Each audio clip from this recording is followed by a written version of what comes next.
Hello, my friends. This is Bobby D coming to you live from the Long Bon Cebu, Philippines. Having an awesome time in the Philippines today. Hope you are as well where you're from. Hey, today I want to talk to you about 9 things to know about the history of Juneteenth in the Philippines. 9 things to know about the history of Juneteenth in the Philippines. Yeah! Woo! What a joy, such a joy to come back to you again, my friend. And today I want to say, for those of you here for the first time, you click on the subscribe button and the bell notification icon. Seeing Timmy see fresh, new Philippine videos, motivational videos, and worldwide videos. Now, when you talk about history and historical things, and as it pertains to the United States and African Americans, you gotta understand, Juneteenth is one of the most important dates or in the history of the African American. Yeah, it is. And for those of you that are in the U.S., happy Juneteenth celebration to you. Okay, I'm here in the Philippines. And we Juneteenth for yesterday, but I waited to do this for you today. So happy Juneteenth. Now, it's important that people from every nation, every race know their what? History. Because if you don't know your history, what happens is oftentimes you're destined to repeat it because you didn't remember what happened in the past and you don't learn, you burn. Okay. And so it's very important. I believe in knowing what happened in the past, not living in the past. You know, look back and learn from the past, but you don't live in the past. Past is gone. Okay, not coming back, and it's gone. It's not coming back for a reason because it is gone. Okay, not coming back. Okay, you can look back and learn, but don't look back and burn. Okay, so yeah, we're gonna look back today. Okay, we're gonna do a little bit of looking back so we can understand what happened. What had happened? What had happened? You know what? You need to know what had happened in the past so you won't repeat the errors of the past. Now, a lot of us are not familiar with Juneteenth, but it's been around for many, many years. Long time, man. And so uh, what happens is because we don't know about something, we don't have a tendency to participate. A lack of knowledge sometimes translates to a lack of what? Participation. That's what happened in 2016. People assumed that Hillary Clinton would win the race. They had a lack of knowledge of the things that were going on with Trump and all of the assistance he was getting from the Russians, other people trying to get him in office. So when they sat home, said, "Oh, she gonna win this thing. You know, she got it. She got this. I ain't going out there. She got this." Look what happened. Don't do that this time, people. Get your butt out and vote. Okay, very important. Don't sit at home. Don't think everybody gonna vote again. Nah, get your butt out and vote, please. Don't learn and don't burn. 2016, American people made a huge, and we're paying the price for that in the state right now. We got somebody in office that's not qualified. He can't drive the bus. He cannot drive the bus. No matter how hard he tries, he cannot drive the bus. So we don't need somebody in the seat, in the driver's seat, that don't know how to drive. Okay, we need somebody qualified. All right, we're getting off track. But yeah, we're gonna talk about Juneteenth, and I was gonna tie it into a second topic today, but I want to say I decided not to do it. I'm gonna save that topic for another time. But when I do that topic, I'm going to tie it into the events of Juneteenth. Okay, so you can know. Now I'm going to tell you today we're going to talk about Juneteenth. If you're here today and you want to talk about Juneteenth, you want to know about Juneteenth, what it is, how it started, how it pertains to the United States, how it pertains to, in particular, African Americans, you're in the right place, baby. Okay, I want you here. Welcome. But if you're here and you don't want to hear that, hey, man, step. I don't want to waste your time. Please, go about your business, man. Toodaloo, handle your business somewhere else, because that's what we're going to talk about, man. And for those of you that's skittish, you don't like to talk about racial stuff, and you don't like to talk about, you pulling a race card, and you don't want to hear that stuff. Come on, man. I'm probably gonna hear that. I'm telling you, it look like it is. People try to deny that there's a systemic racism in this world, and it is in every facet of the American society. We have the black people, Latinos have the decks stacked against us. And if you African American, you already know that.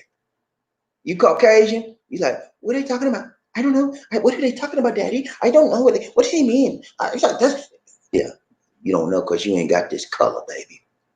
And you people out there trying to call me a racist, stop that. I'm not a racist, man. Yeah, you get mad at anybody want to know the truth. I just want to know the truth. And I want everybody to know the truth. And when I tell the truth, they label me as a racist, man. They label me as a bigot and all kinds of stuff. I'm not a bigot, man. I'm not a racist, man. I love everybody. Yeah, my mama told me long. She said, Bobby, you got to love people in this world. She said, no matter what they did, that's back in the past. Love them for right now, who they are, what they are, why they are. Love them to treat people the way you want to be treated. That's what you told me, man. I live my life like that. But you know what? She always told me too, you're a black man, you got to be careful. And I was like, why I got to be careful when I'm black? Because you're color and they don't like us. So I live with those two ideologies. I live with those two things, and sometimes they clashed, and they sometimes they just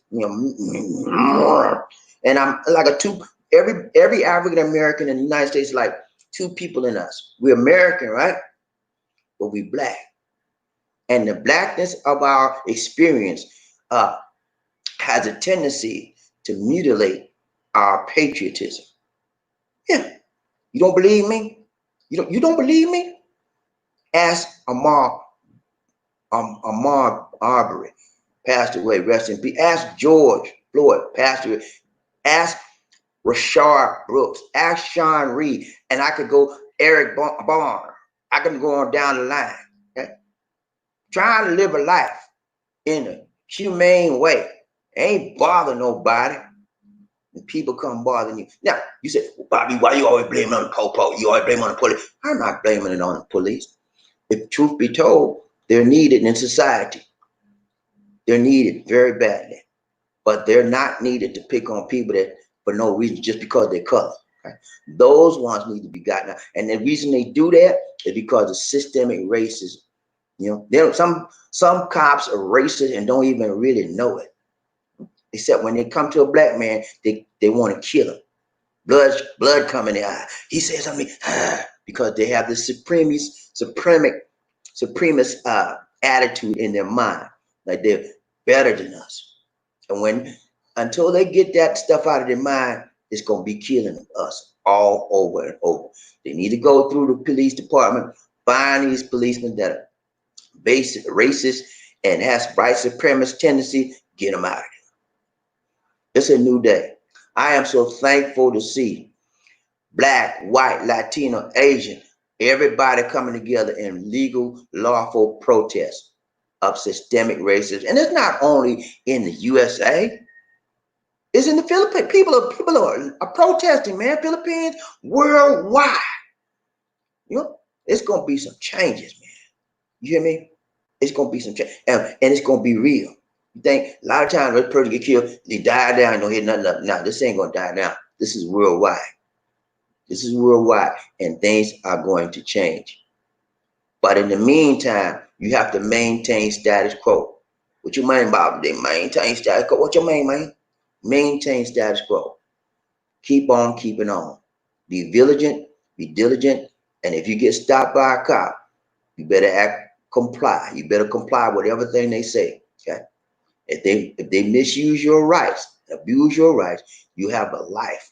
And you can get them after the incident's over. You can take them downtown, okay? Take them to court. But if you act a fool and they shoot you, you might not be able to do nothing because you're gone. And then we'll be doing one of these. I'll be doing a program on you, okay? I don't want to see you go out like that. You don't need to go out like that. Comply with whatever the officers tell you to do, okay? All right. So they want to talk about things you need to know about Juneteenth. A lot of you out there don't know, have the foggiest idea what it's about. You know, for a long time I didn't know. You know, things like this, just like in the history books, right? When we went to school, they said about two things about black people. That's it. Everything else, American history, American history. Pledge allegiance to the flag and George Washington. And the worst thing they could have taught me, man, when I found out the truth about this guy, I like, what are these people? What's wrong with these people in the school system? You know what they taught me? They taught me that, what's the guy name? Christopher Columbus. They taught me that he's discovered America. He ain't discovered nothing. That man was a prejudiced, racist bigot. And he killed the Indians, man. That's all he did. And caused the Indians to be wiped out. Instead of treating them like human being brothers, he treated them like slaves, like dirt. And we have the nerve to have a holiday all to him. And we need to get that corrected. That man has nothing to do with goodness. He was an evil person. And first of all, he didn't discover America. American Vespucci discovered America. Look at your history. Think I'm playing with you? He was in the vicinity, and then he had the nerve to call American Indian. He didn't even know where he was. Call America Indian. That's why the Indians have the name Indians, because Christopher Dummy Columbus thought he was an Indian. I don't know what's wrong with the man. And then he killed the people, stole all the gold and stuff. Christopher Columbus should not be celebrated. And if you got any sense, you would not celebrate that holiday. All nations, all the government gets shut down because of that, because of him. I'm telling you, man, we need a holiday to recognize the mistreatment and the abuse of Black people. Martin Luther King, you know how long we took to get that holiday? We had to march, man. Coretta Scott had to march. She had to call this one every year. She finally got the Martin Luther King holiday, and people don't even respect the holiday. That's all right, man. We got it, though. We need another holiday. Juneteenth. It needs to be a national holiday. Take Christopher Columbus off the books. Take that President Day stuff off the books. Christopher Columbus ain't did nothing for it. He put money in his pocket and killed people and filled them up with a bunch of diseases and stuff. That's all he did to the Indians. I digress. But I'm telling you, man, we getting ready to start. Been a long night. I did one of them up all nighters, you know what I mean? So y'all gotta excuse me if I get a little crazy and if I get a little lazy, okay? Watch out. She's here today. She's not doing no clothes. She waiting for her time to step in. No, you said he's not here. She's absent. Y'all heard that, right? She's absent in the mind, but not in the body. The body. All right, guys, y'all know me, man. Y'all know how to do, man. So it takes so long, but we're gonna get this thing right, okay? For those of you that you don't like to hear a lot of stuff, a lot of history stuff, you know, every time somebody says something about history, you're like, oh, get you something to drink, man. Get some energy, man. You need something to perk you up, because this is facts. And sometimes facts can be what? Boring, but it's the truth. And if you have an inquiring mind like me, you want to know the fact, and you be like, wide open. Okay. Yeah. Get you something to drink. All right. So I got several thumbnails for you today. I want you to choose which one we're going to use. Okay. And that rhymes. I want you to choose which one we're going to use, okay, and not abuse, and that right. Let's go. All right, let me show you these thumbnails so you can determine which one you want. This is thumbnail number 1. Okay, that's number 1. Two ladies, they look a little militant, and they got some weird hairdos, man. They got some froze on them. I don't know if you call those froze. They big hair women. Number 1. Okay, that's number 1. This number 2. Freedom, baby. You know, most people, when they do a thumbnail for Juneteenth, they have a lady, they'll have somebody smiling, profiling, happy. I said, no, I ain't playing that game. They gave us Juneteenth, but we ain't nothing to smile about. You know, they gave us the freedom that we already would do. They ain't done nothing for us, you know. Yeah. They ain't did nothing for us. We're human beings. We would deserve to be free. You know, they did what was right. You don't celebrate somebody and pat them on the back for doing what's right. You know, if they did something special for us and give us some money, now that's what they should have done when they got us free, set us free. They should have set us up with some 40 acres and a mule, baby. Set up off right and put some money in our pocket for all the hard work we did for this country. But they didn't do that. And as a result, when we started off free, we didn't have nothing to stand up on, and we were still slaves, and they called us indentured slaves. We signed up, said, okay, master, and he stopped calling him master, Mr. Joe, okay, Mr. Joe, I don't have no money. They just made me free man, but I don't know, I don't have no food, sir. Can you please help me? We said, yeah. Joe said, yeah, I got you, Bubba, I got you. I'm gonna keep him like a slave. He signed him up on a contract. So you work, I got these 200 acres out there. Plant your crop, working for me. You can stay in the shack, I got you, okay? And whatever you fix up or grow off that land, that's your food. You eat some of it, but the rest of them I want it. Okay, Joe? Yes, sir. And how long I got to do this before I can earn? Can I earn that farm for me? Sure, Joe. If you work for me for 20 years, I might give you the farm. Okay, Joe? Yes, sir, bud. Okay. We were still indentured servants. Okay, we were slaves in a different way. And when truth be told, you look and you understand how we're living today. How you living, black man? How you living, brown man? How you living, Caucasian man? When you understand how you living today, many of us are still what? Slaves. Oh, he called me a slave. He called me a slave. Why you ain't had to do that, Bobby? Why you call me? It's because we are sometimes slaves. We have a slave mentality. Our minds have not been released. Our minds have not been changed. And so we're still living in the what? Past. We have a slave mentality. Economic slaves. Living from paycheck to paycheck. Borrowing from Peter to pay Paul. Slave. You know, when you consider our wages, black people's wages and Latino wages to the Caucasian people's wages, we're usually like 3/4 way down the scale. They're like almost twice as much. Average income is twice as much as what we have. And we have pretty much most of the time the same credentials. So what's the drawback? What's holding us back? See that thing right there? You know what? We're in a very particular, peculiar situation. I don't know if we'll ever get over this color thing. You know, I've been in this world a long time, and that's all I see, man. People treat me a funny kind of way because of this color. You know, and it's wrong. At its most basic core, it is wrong. You know, and the problem is we were put in a peculiar situation. We were forced to come to this country and made to work and treated as a subhuman. Okay, beaten, abused, used. They raped our women. And truth be told, they raped men too. Oh, yeah, they did that thing.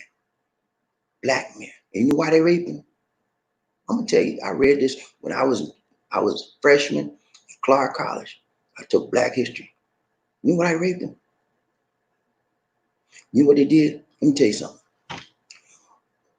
When they, because of their anger and animosity toward black men, because they saw the power in us, and they saw some of the women look at us and wanted us, they hated us. And when they lynched the black man, you know what they did? Guess what they did, y'all? I saw this in the book. Guess what they did? They cut off his penis. Cut it off. And you know what they call that? Penis envy. Yeah, Caucasian men have penis envy regarding the black man and his color and his strength. We black men are strong. We strong. Yeah, white men are strong too, but somehow or another, this heart in us beats stronger and faster, and we can do more. Sometimes, a lot of times. That's why we excel on basketball court. That's why we excel in football. That's why we excel in anything you put us in. Golf. Tiger Woods. There's a tiger in the woods. Yeah, we excel. Put us in any educational environment. We would give us the same books that bit, and we're gonna do this thing right. Excellence. That's what we do. And they recognize that in us, and they want to stomp that out. But it ain't gonna happen because people like me and some of you out there, We want to know the truth, and we're going to live our lives in truth and stop being afraid. I will not shut up and dribble, Laura Ingram. Thank you very much. I will not shut up and dribble. I will speak the truth. I will live the truth as long as I'm in this black skin. You can pull your white card, privilege card out all you want, but it ain't going to stop me from telling the truth. Let's go. All right, this is number one. Okay, militant looking women. This is number two. Got the big afro too. I like that one, but I like all of them actually. And this is number, I got three today, y'all. Three. This is number three. Guess who that is, y'all? Who that is? Who that is? Who that? Guess who that is? Y'all remember her? I know some of y'all know her. You OGs out there, I know you know who that lady is. Don't tell me you don't know her now. Don't play with me, man. If you over 50 years old, you know who that is. Okay? Don't play with me. She was a militant, man. She was like, I'm all for black folks. Y'all been beating us down all these years. And when I say something right about black folks, you want to slap me in the jail and I'm not having it. That's what she said. And she's still living to this day. You know who she is? You know who she is? I'm going to tell you. I'm going to give you one clue. I'm going to give you initials. First initial A, right? The last first initial of her last name is D. Who she is. Who that is. Oh, geez. You better learn. All right. Let's go over to number one, number two, number three. I want you to tell me during the broadcast, when we run through the roll call, which one you want to be. Okay? Number one, number two, and number three. I gave you multiple choices. You choose the best one. Okay? All right. Let's get started, man. I got 9 things to cover with you. And I'm gonna take my time with this because I don't have a second topic. Like I told you, I'm gonna run through it. I have a second topic. I'm gonna take my time. All right, here we go. Number one, we're going to focus on discovering the history of Juneteenth. Okay, a lot of people don't know nothing about it. Some of black folk don't know nothing about it. For a long time, I didn't know about it, but I guess about 6, 7 years ago, I got curious because I heard the term. You know, back when I heard about it, it was called Jubilee. Jubilee, that's what it called it. But then they changed it. It was Jubilee Juneteenth. That's what the name, official name was. But they dropped the Jubilee off of it. And it's just Juneteenth now. And President Trump got the nerve to say he's discovered Juneteenth. Oh, Lord, I wish I was there when he said that in his face. Me and him would have some words. Look here, man, what's wrong with you? Are you all right? You out of your rabbit mind? What's wrong with you, Mr. President? That's an insult. Insult to every African American in this nation. Anyway, let's get started, man. Don't start me with him, please. Juneteenth is the oldest known celebration in honoring the end of slavery in the United States. On June 19th, this is number one. Okay, we got 9. This is number one. On June 19th, 1865, Union General Gordon Granger led thousands of federal troops to Galveston, Texas, to announce that the Civil War had ended and slaves had been freed. Approximately 250,000 Texan slaves had no idea their freedom had been secured by the government. Now, see, the war was over several years ago, but they still was in slavery. You know, they was still beat, picking the cotton, getting beat, you know, acting like they were nothing, you know. They didn't know. So it took the Union Army to drive down to Texas and say, y'all free. Y'all free. And when they said that, it was party over here. They was happy, man. Look. But you know what? If I was there, I wouldn't have been happy. I would have said, okay, thank you. Now what you gonna do for me? I did for you all these years. What you gonna do for me, Caucasian man? I would have said it just like that. They would probably beat me down, but I would have said something. I said, look here, man, we free. You gonna kick us out of our slave house? Where we gonna stay? What we gonna eat? How we gonna? We have no skills, sir. You wouldn't let us read. You wouldn't teach us nothing. What you gonna do for us? That's a sad thing, man. The United States government did more for the Japanese. They bombed the Japanese like a dog, man, with the atomic bomb. Remember that? They flattened their country, but they built them back up. They gave them money. The system, Japan is the third leading economy in the world right now. Okay, because the USA helped them get back on their feet. They used and abused black folk for years, and when they just set us free, and we supposed to be happy. Yeah. I was looking, man. Yeah, thank you for writing the law, Abraham. But what you gonna do for us, man? We got no place to stay. We got no skill. What you gonna do? We need to be trained. They didn't do that. And as a result, that's why you and me, people of color, have scuffled all of these years because we had nothing to help us get up to where we needed to be at least halfway equal or somewhat not equal. We couldn't even get to be equal because we had nothing. Something to help us move up. We didn't get that.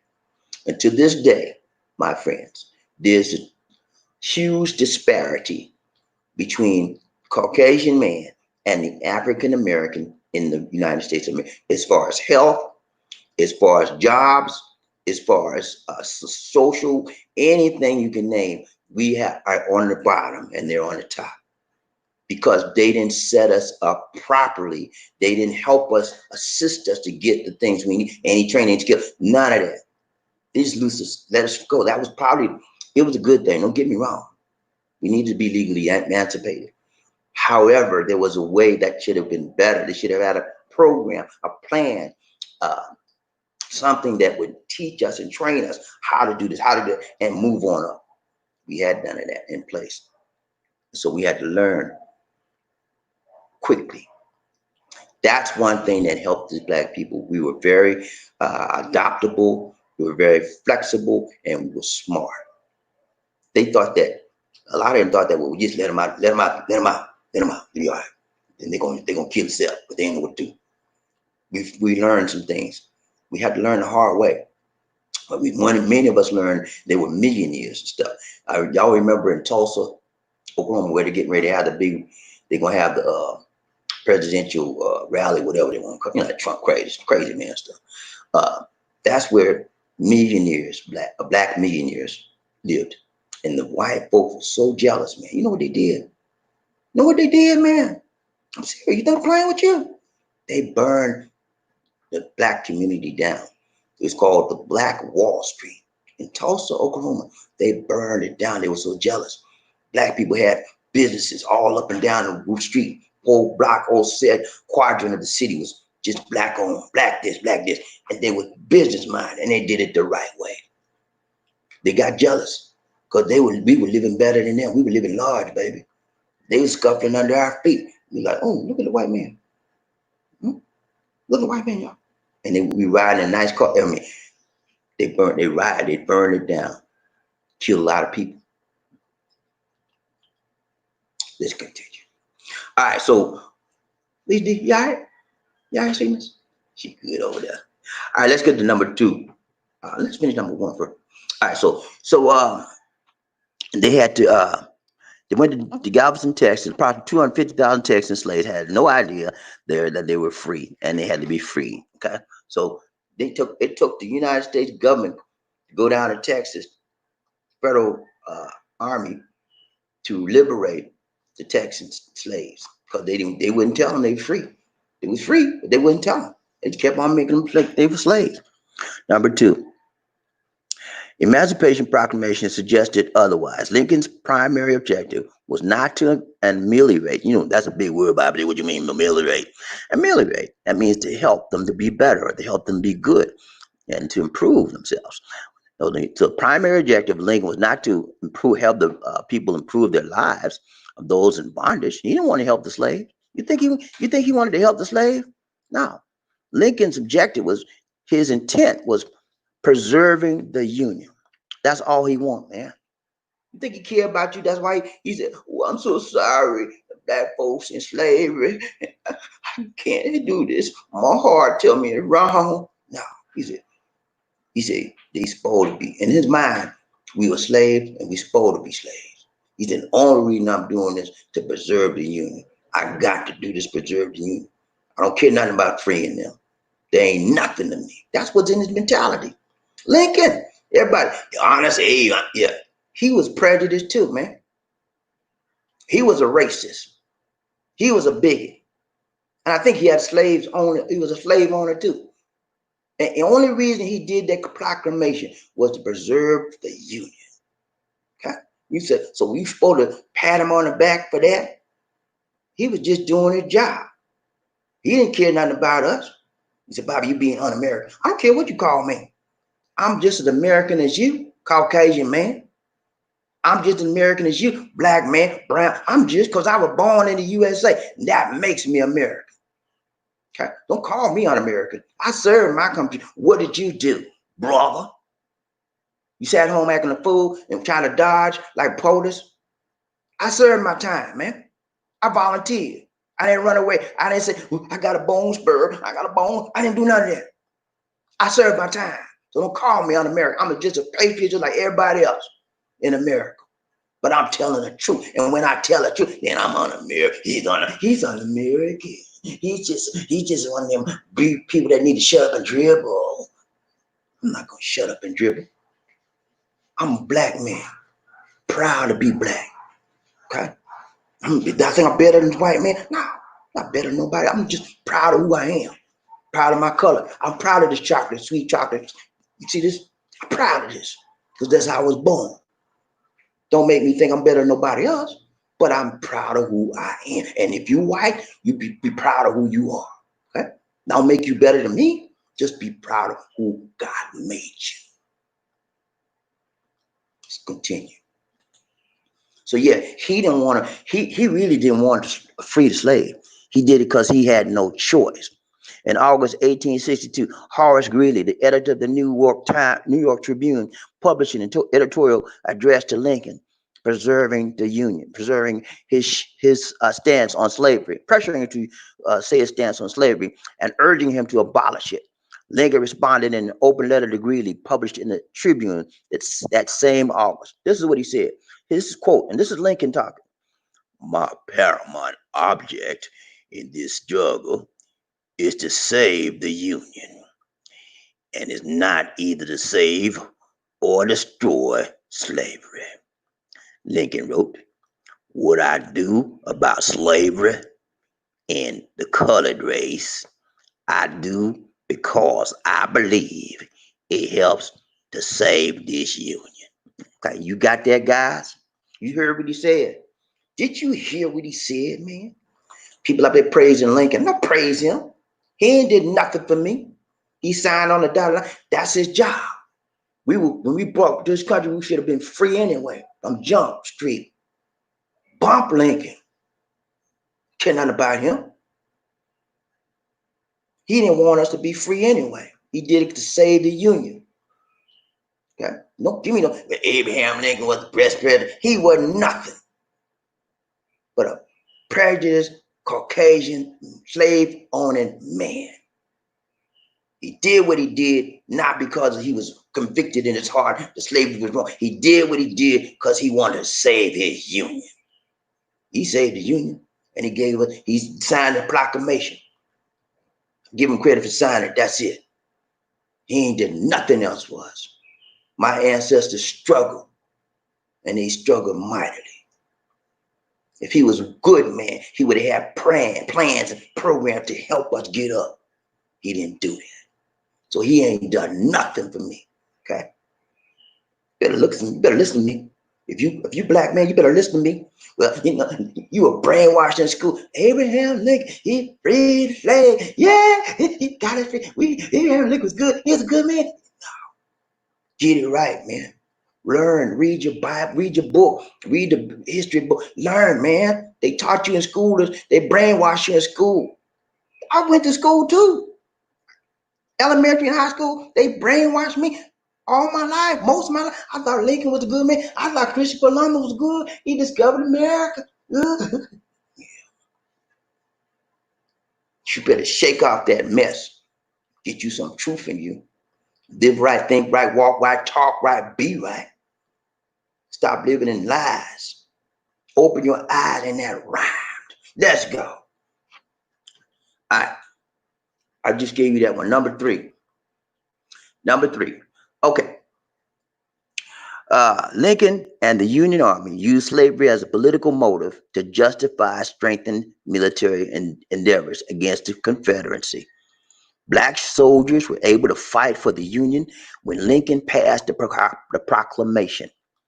Though they faced discrimination and often performed menial roles because of their presumed incompetence, they increased the Union Army in size. So they said, well, we're going to do them a favor. We got them freed now. Guess what? We're going to put them on the front line. They freed us from slavery, right? And they put us on the front line. Come on, man. You ain't doing me no favor. But we fought. We fought. Our blood, sweat, and tears for this United States of a doggone America. We fought. We fought, man.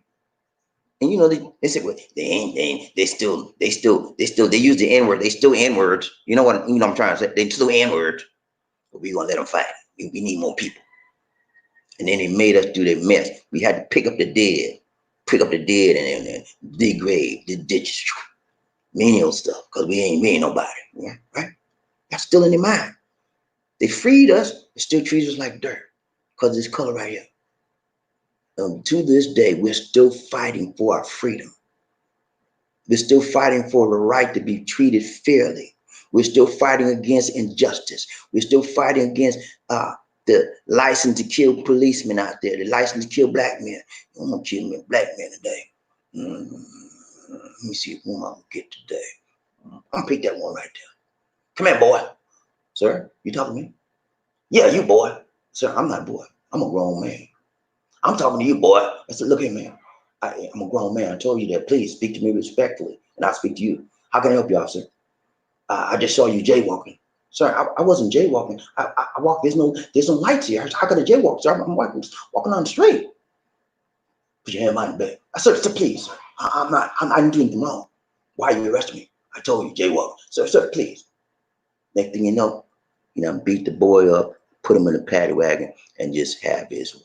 It's been happening since time and time, and it's happening to this day. You think I'm lying? Read. Just don't read. Don't look at your local news because they don't tell you half the stuff you need to know. Get yourself on the internet and read for yourself. Okay? Read. Chop.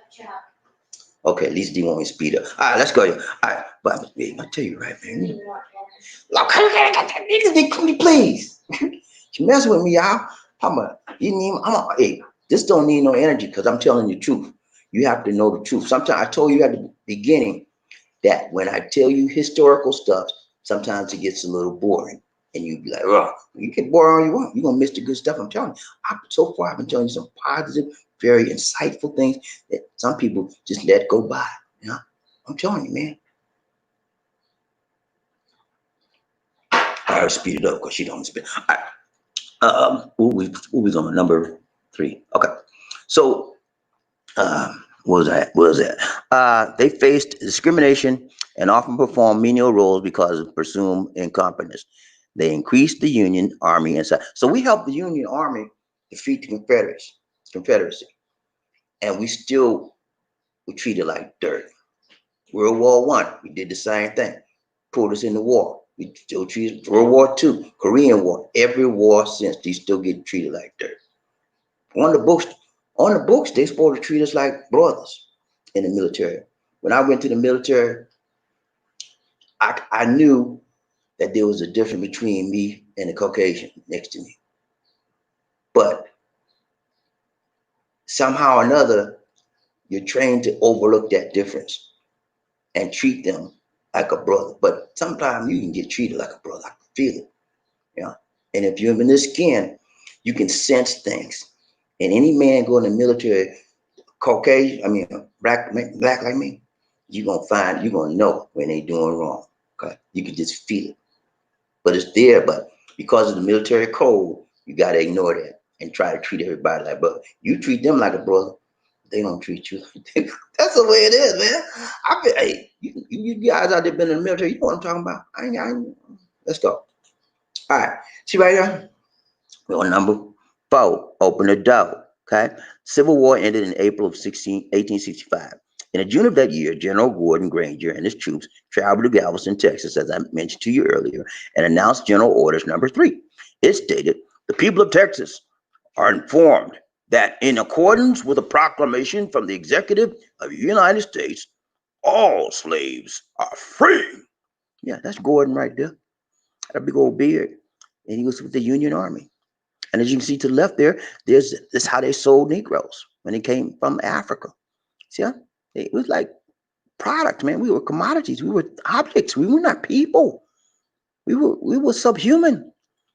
They sold us like we was animals. You know. I remember I grew up in Charleston, South Carolina.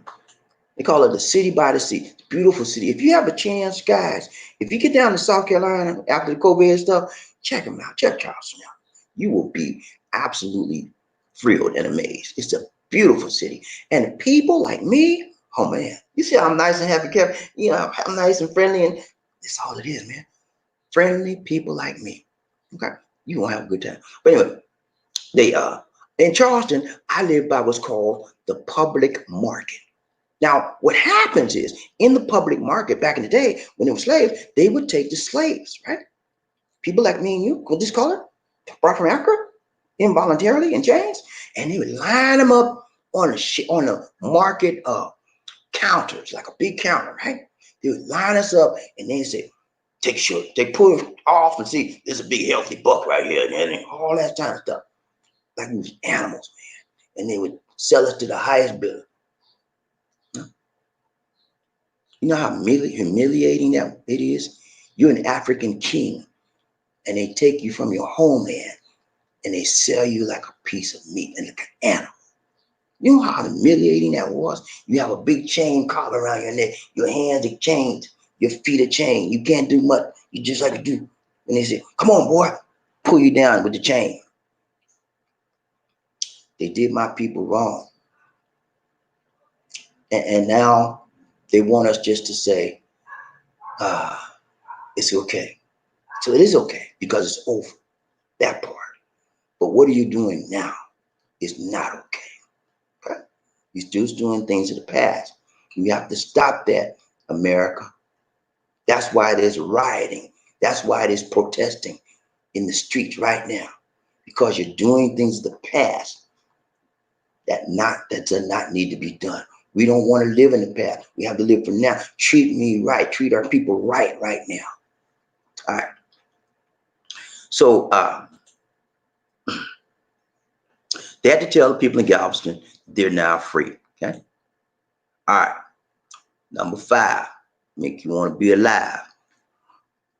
Throughout the war, Texas was not as closely monitored as other battle states. For this reason, many slave owners went to Texas with their slaves. With its relatively negligible Union presence, slavery continued there for much longer. So Texas had slavery even after they had proclaimed the Emancipation Proclamation. The Emancipation Proclamation went into effect. Slaves were in war-torn states often escaped behind Union lines or fought on its behalf.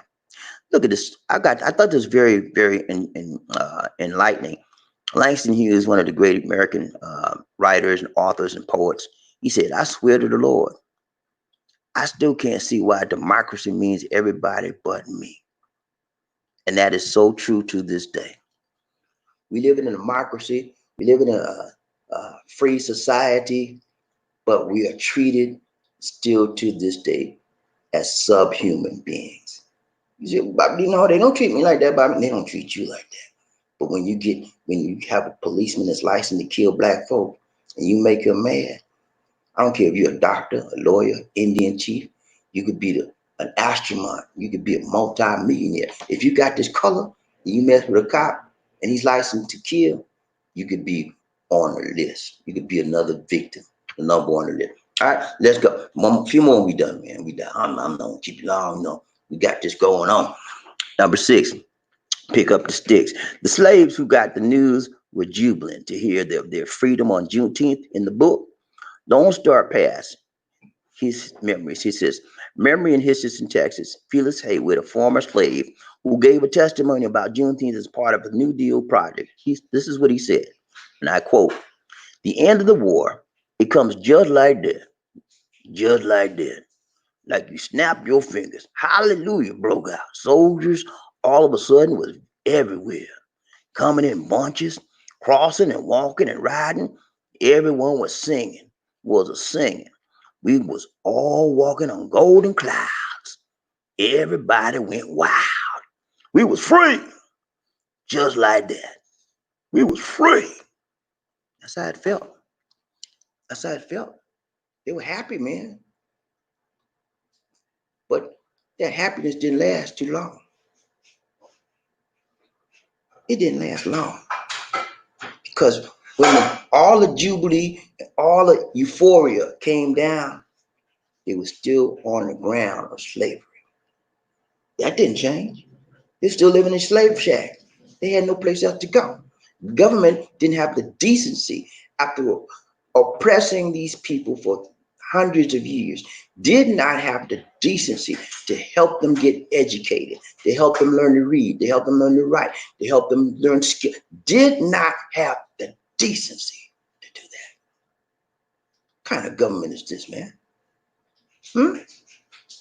You say, well, Bobby, did these slaves, they freed us. That's good enough. No, that was not good enough. Just writing them freedom, making us free. You think that's good enough after all the oppression, the bad things they did to us back in the day? That was enough. That's just the beginning. You hear me? That was just the beginning. And to this day, many people here in 2020 think just because they wrote that little, you're free now, that's enough. That's not enough, because we're not free. Told you we're not free economically, we're not free socially, we're not free health-wise. We suffer to this day. And America needs to get it right. What it's going to take for America to get it right? People will have to protest.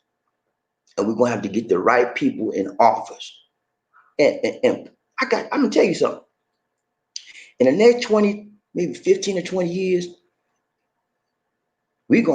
our numbers are going to be more than the majority right now. We're going to be more than the Caucasian, because we don't die, we multiply. That's why they're trying to kill us. You think I'm crazy? You think I'm crazy, man? Yeah. Think that if you want to. I'm telling you right. So you see this guy right here? Look at this guy right here. He's a gentleman.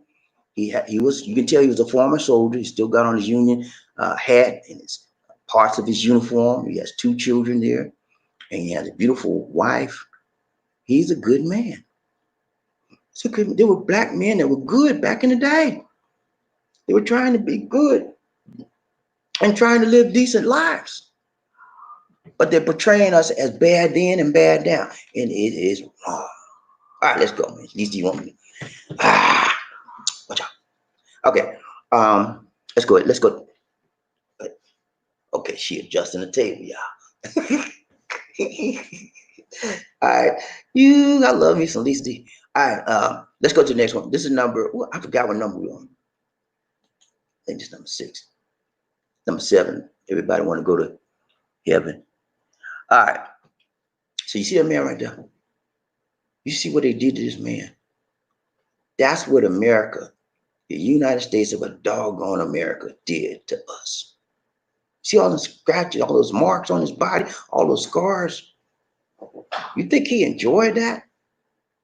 But he's showing you the fruits of his labor. All the work he did, that's what he got. Payback.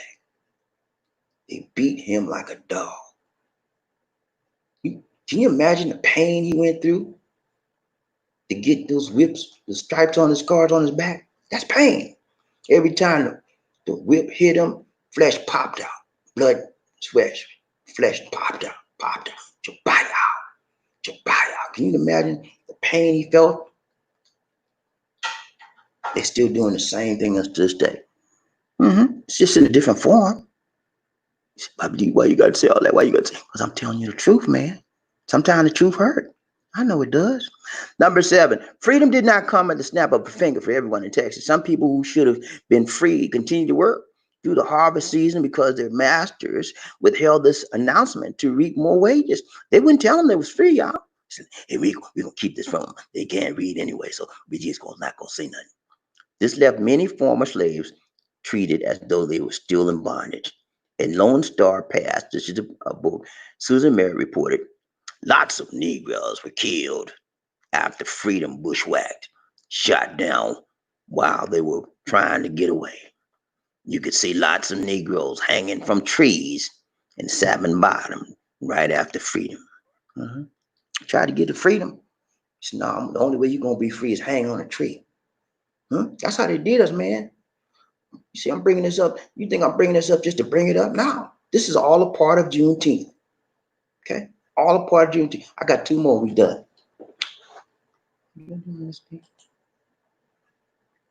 Okay. You see how they treated us, man? Bad. Your great. That could have been him right there.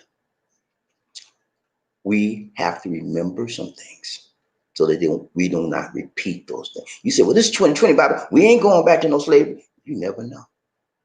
If you don't keep your eyes open, if you don't watch and be diligent and vigilant, if you don't remember the lessons of the past, it could happen again. You never know. You have to watch out. All right, one more and I'm done. 2 more. Number 8, open up the gate. In the 1870s, okay, a group of former slaves pooled $800 together through local churches to purchase 10 acres of land and create Emancipation Park to host future Juneteenth celebrations in modern day history. And that's a picture of it right there. Beautiful park, and it's now in Houston, Texas, and it's located on Emancipation Boulevard. So this is where this celebration is. This is the genesis of this celebration, where it's been held at. Mostly it started in Texas, but it's all over the country now. And so for someone to say, "Well, I put it on the map," you ain't putting nothing on the map. Shut your mouth, voters. You ain't putting nothing on the map. All you put on the map is your ignorance. That's all. You see, you call my president ignorant. Yeah, I'm calling him ignorant. If he don't know what he's talking about, he's ignorant, right? Yeah. All right, y'all. I got one more. I'm done. I'm done, man. I know y'all want to go, man. I know you want to go to bed. I know. All right. Number 9, doing my time. In 19, huh? No, I just did number 8. See, Lizzie, you got to pay attention, my dear. Number 9, doing my time. In 1980, Emancipation Day in Texas became a legal state holiday. So it's legal in holiday, y'all. Juneteenth is also called Emancipation Day or Black Independence Day. So in 1980, Texas made it a legal state holiday in recognition of Juneteenth. However, state offices do not completely close, as it is considered a partial staffing holiday. So they don't completely close all the offices. Some people have to go to work, but some of them can take off. Elsewhere, the holiday is also referred to as Emancipation Day, Freedom Day, and Black Independence Day. Many continue to celebrate Juneteenth 151 years later. Throughout the nation, people host cookouts, parades, and other gatherings to commemorate Juneteenth. As you can see those ladies right there celebrating Juneteenth. Happy time. You know? So there you have it, guys. That's what we call Juneteenth. It's important to know the past because you can reflect on what happened and know the bad stuff. You don't want to repeat the bad stuff. So you want to go and do good stuff from that point forward. You don't want to go backwards in your life. You learn from the past, the lessons, but you don't live in the past, okay? I can't. If I was living in the past right now, I would have me, I'd be in America, right? And I'd be probably a member of Antifa. Because I'd be like, what you say, Caucasian man? Got me beating them up. But I don't do that. And I don't advocate that. Anybody that does that kind of revenge tactics is wrong. And they need to be corrected, okay? I say, don't live in the past. That past is gone. It's not coming back. And it's not coming back for a reason, okay? Because you'll never see it again. You cannot imitate it. You cannot recreate it. It ain't coming back. Why are you trying to bring it back? I'm not going to try to bring back what they did to my great ancestors. I know they did wrong. I'm not going to live back there. But I'm living for right now. I live in the moment of now. What are you doing for me now? What have you done for me lately? good. It's about now, baby. The moment of now. If you just treat me like you treat my great-great-great-grandfather, we got some issues. And I'm gonna be protesting. I'm gonna be calling my congressman, I'm gonna do everything legally to get things right. Okay? That's all we have. And we African Americans are in a disadvantage in the United States of a doggone America. We at a disadvantage. You know what causes us to be at a disadvantage? It's chocolate skin we got. Everywhere we go, we are signaled out because of our color. Great Britain, Russia, China, Japan, everywhere we go. So we have to learn to live with it. And like the great Godfather of Soul, James Brown said, deal with it. Who? Deal with it. Who? You got to deal with it, baby. And we deal with it well. Most of us do. Some of us don't. But it's okay, man. We learn and we don't burn. That's it. That's all I got for you, man. People get ready. Whether the train is coming, don't need no ticket. You just get on board. All you need is love. Ooh, sweet, sweet love. Don't need no ticket. You just get on board. Get on board. Y'all ready for Love Train? Y'all ready, man? Are you ready to ride the Love Train, man? I'm ready. Y'all ready for the roll call? You see, you ready for the roll call? Are you ready for the roll call, ED? She said, she ready, man. She said, I missed you yesterday. I said, no, you did, man. People looking for you yesterday. She came at the last minute. She had load clothes to wash. She had to wash it. I said, okay. People gonna miss you, Lisa D. She said, I gotta wash my clothes. I said, okay. Now she ready. All right. You know what? We got to find out who's the first man in his house. I need to know, guys to know, wants to know who is the first man. And now, don't y'all forget now. Remember, we want you to vote. 1, 2, or 3. Tell me which one you want for to be the thumbnail. Because I try to engage you. I'm gonna show you it again. Number 1, right? Cast your vote for the 2 militant looking women. You're like, y'all ain't gonna mess with me. Don't you touch me. Don't you even look at me. That's what they're saying, man. They're militant. They're like, we tired of this. Time to turn around. Caucasian trying to put their hands on me. I'm tired of it. We ain't gonna do it no more. And then we got this one right here. It's number 2. Angela Davis looking woman with the big hair. See right there. He said, I got my freedom. Now I got my freedom on paper, but I need to be freedom in the world, in reality. And then we got number 3. I told you, you OGs ought to know. This is Angela Davis. You remember Angela Davis, man, the radical person back in the 60s and 70s. He used to be a member of the Black Panther Party. She's still living today. Angela Davis looked good for her age. This is young Angela Davis. But the older Angela Davis, she still got a big fro, man. But she got some curls in it now. She tried to get a little modern now, How you doing? You got to come with the time. Yeah, but we got 1, 2, or 3. If you remember the numbers, remember the faces, remember the pictures, we're going to be taking the vote as we go through the training, okay? I want to know who is the first man up in his house, who that is, who that say they're going to beat them Saints. I got to know. You got to know. Yeah, you got to be rough enough, tough enough, buffed up enough to be the first man in his house, who that is, who that say they're going to beat them Saints. I got to know. Inquiring mind wants to know. People come on the train, man, and they tired of being last. They want to be first. So they say, I'm going to be first man up day by day. I'm tired of being last. I'm going to find out who that is. Who the first man up in his hills. I got to know, man. Inquiring mind got to know who that is.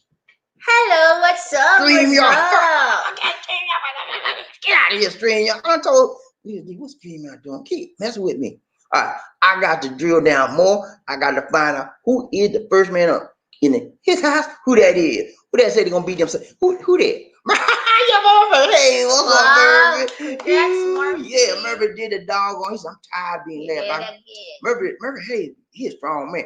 He always, not always, but most of the time, I done seen he done been the first man a lot. He said, look here, man.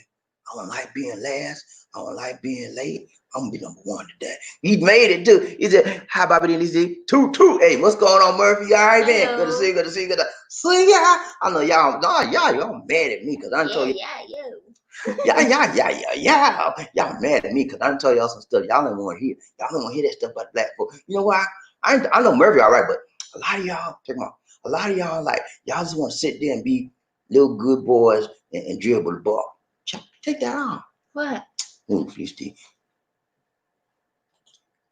A lot of y'all want to sit there and just be good boys and shut up and dribble, like Laura Ingram said. I'm not with that. Okay? Because you mean I like to debate with Laura Ingram. He tell me that shut up and dribble stuff. Look, hey, what's wrong with you, lady? I said, you trying to run your right privilege card on me? It ain't gonna work, sister. You better go and come again, because I ain't having it. You white privileged person, stop it right there, sister. I'll be like, I'll get her good, man. I'll get a royal. Ride train by these One Nation. Okay, I've got Murphy. Ride Cecil. Yeah. Isabel, what's up, Isabel? Number two, man. Hey, one is a lonely number, but he needs some company. He got number two. He give you some company, Murphy. What's up? SML said, I'm tired of being. SML should come in last, man. At the last minute on every show. And we at least he started dogging him out. He said, what's wrong with you? Why you always got to be last? Sometimes you need to be first. SML, I'm tired of you being last in this house. I'm tired of you getting on my case. He said, I'm gonna be first. And he was second today. Sometimes I seen him first about 3 or 4 times. SML don't play. Good to see you. He said, hello to everyone. What's up? Who we got? Who else we got? Round train. Wendell Conyete. Wendell Conyete. What's up, Wendell? Good to see you. Good to see ya. Riding train, Bobby. One nation under a group. One nation, one love under a group. Good to see you. Good to see ya. He said, yes. Hey, man, Wendell's in the house. That's a Gyrene, man. He's in the Marine Corps. You hear me? He's a leatherneck. He don't play. He's disciplined. You know, he be mad too. He get angry with people too. But you think he go off? Nah. He's disciplined. He know how to control his anger. He know how to take that anger and make it in a positive, work for him positively. That's what I do. I get mad too, man. Especially when I see black people being abused unnecessarily. You know, I say, like, man, why he had to do that? He had to do that. And I want sometimes something mad in me. I want to say, no, you know, I want to get up. I want to, you know, when you was a kid, man, and people come mess with you, say, come on, show me what you got. You want some of this? Come on. And you be going at it. I want to do that right now sometimes, but I control it because it's wrong. You cannot get nothing accomplished by doing fisticuffs. You get something accomplished by thinking and doing it through the legal process. All right? Ryan Train Bobby Lee, One Nation.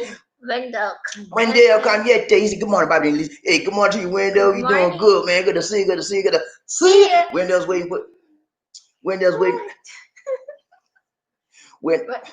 Okay, Lisa, you messing with me now. Stop messing with me. Tell Lisa to do me out. Do you see how she do me, man? I love it. But yeah, Ryan Train, Bobby Lisa, One Nation. Who we got? Wendell again. He said, hey, Murphy. What's up, Murphy? You all right, Murphy? Murphy and Wendell got that little thing, you know. They got a bromance. What do you mean bromance, Bobby? They sis boy. Nah, ain't no sis boy. They just know man to man, supporting each other in brotherly love, constructive, brotherly, powerful union. Those are the kind of relationships that we promote on this show. Constructive, brotherly, camaraderie relationship. See, Wendell is in the military and Murphy's in the military. They have a military connection, commonality. Okay. And so they say, hey, man, what's up? You all right? That's what we do, man. Reach out and teach out. Let's go. Round train, Bobby Lizzie, One Nation. Big John. What's up, Big John? Hello, Big John Thomas in the. What's up, John? Good to see you. What's up, man? He said, good morning, Bobby. Hey, good morning to you, Big John. Good to see you, man. Always good to see you, Big John, man. Big John had a good mind on him.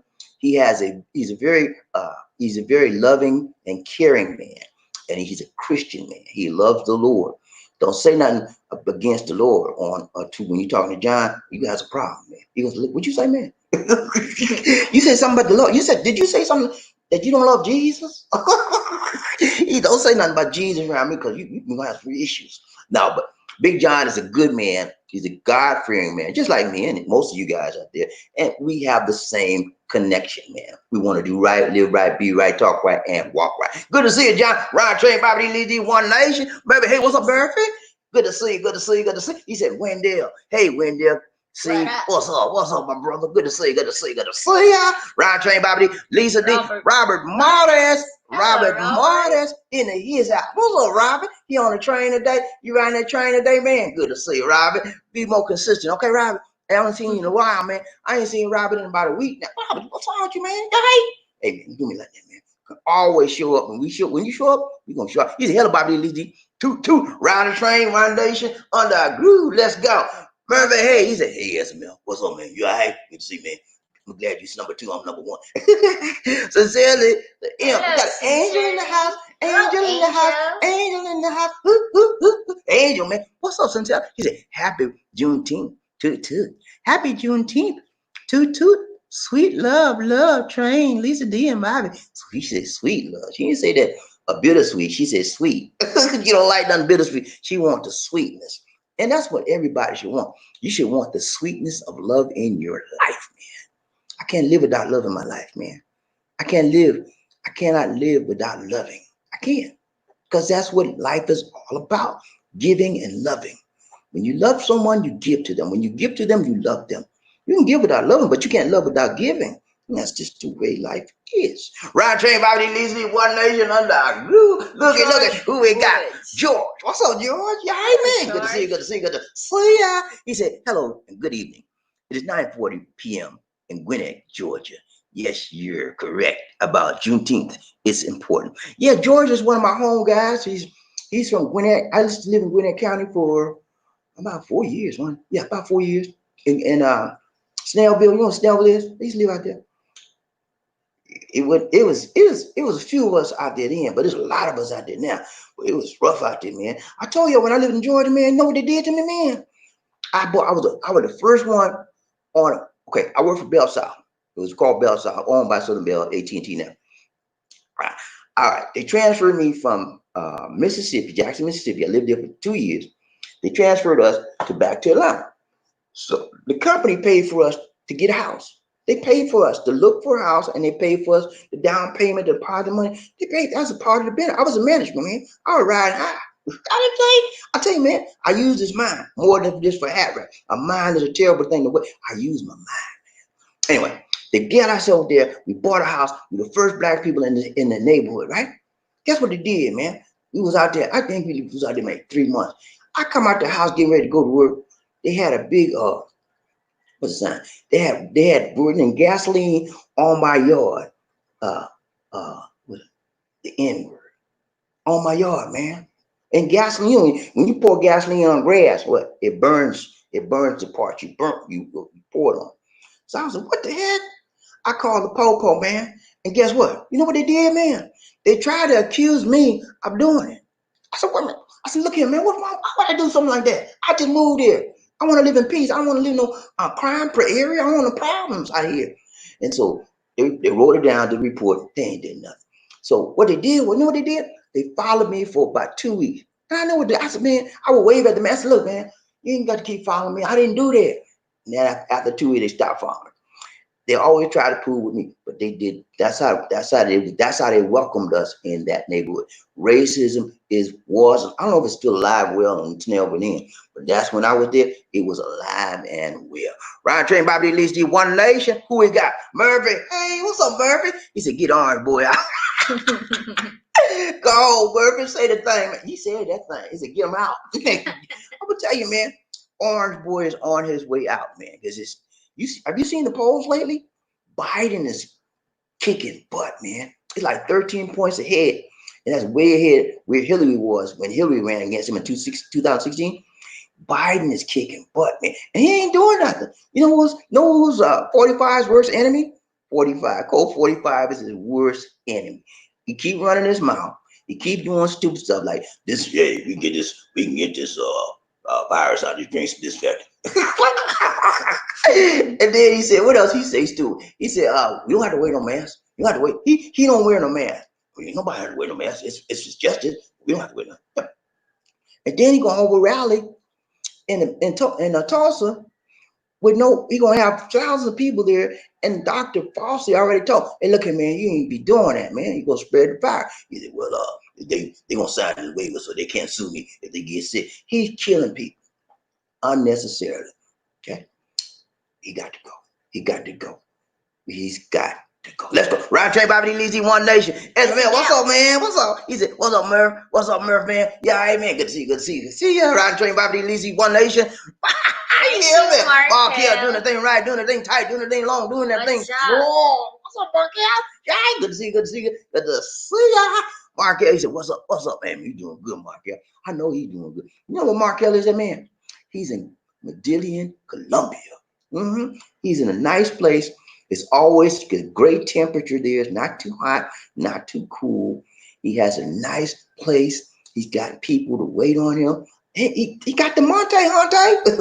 And it don't take much when you're living in a foreign country like that, because your dollars, he lives on the dollars like I do. The dollars go further.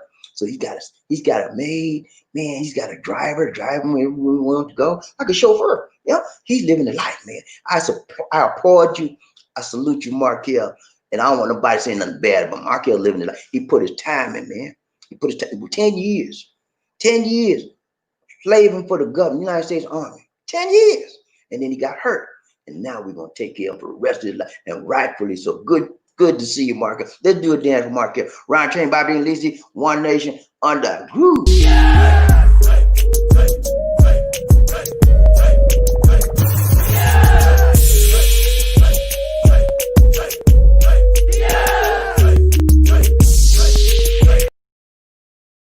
The hardest working man in the business.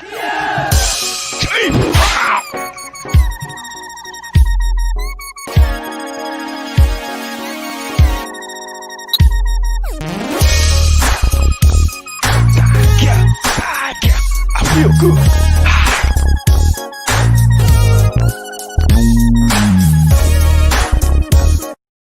Thank you. Thanks so much, Markel. You're much appreciated. Markel's a regular, and we always glad to see him. Thank you so much, Markel. Appreciate you, brother. Round train, Bobby Lizzie, One Nation. Thank you, Terry. Terry Fleming, doing the thing right, doing the thing tight, doing the thing long, doing the thing strong. What's up, Terry? He doing the donation. He said, Sir Murphy, I see you're tired of getting beaten to the front of the line. Murphy got beat for about 4 or 5 days. Now Murphy said, I'm tired of this. I got to be number one again. I want to see to my number one spot. And he got it too. Good to see you, Terry. Let's do it down. Let's do it down for Terry. Round train, Bobby Lee, One Nation, One Love, under our group. Ladies and gentlemen, one of the original players from the Himalayas. Jerome's in the house. I said Jerome's in the house. Jerome's in the house. I said Jerome's in the house.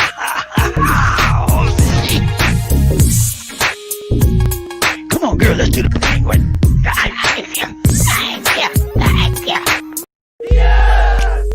Oh my goodness.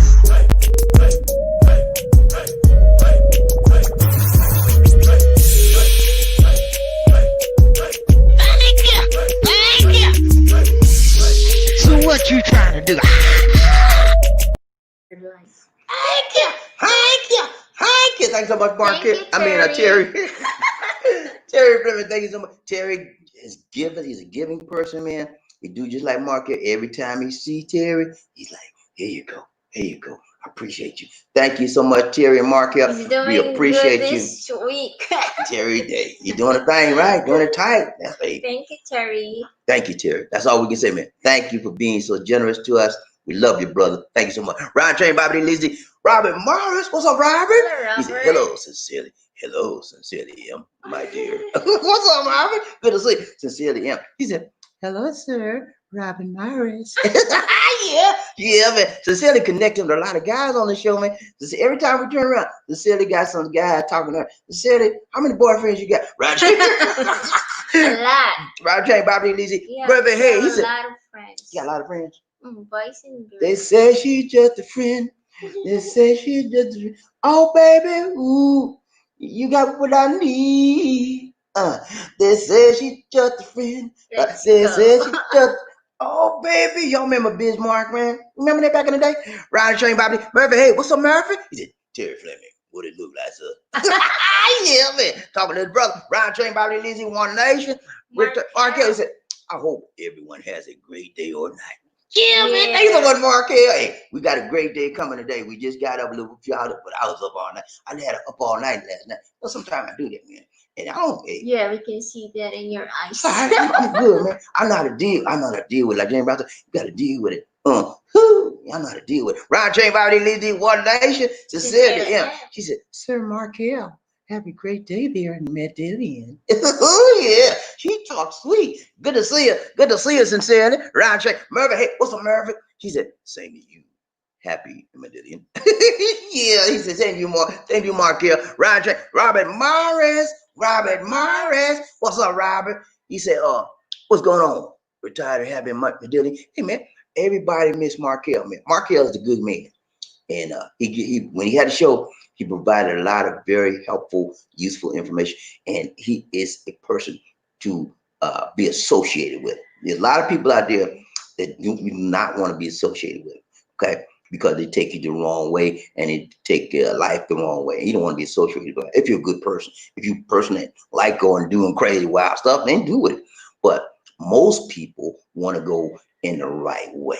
Okay. So Mark Hill is trying to guy you want to be with. Ron J. Bobby Lizzie One Nation. Terry Fleming. What's up, Terry? He said, hello, retired and happy. Hey, see them, Mark Hill? They miss you, man. They miss you. We miss you, man. We miss you. I'm going to cry. And you're going to give me came back. I got a tissue. You got a tissue out there? I need some tissue. Ron J. Bobby Lizzie One Nation. DJ Walter Run, what's up? He said hi and good morning to all. Untag, what's the other one? Umaga, what's up, DJ? Magandang umaga.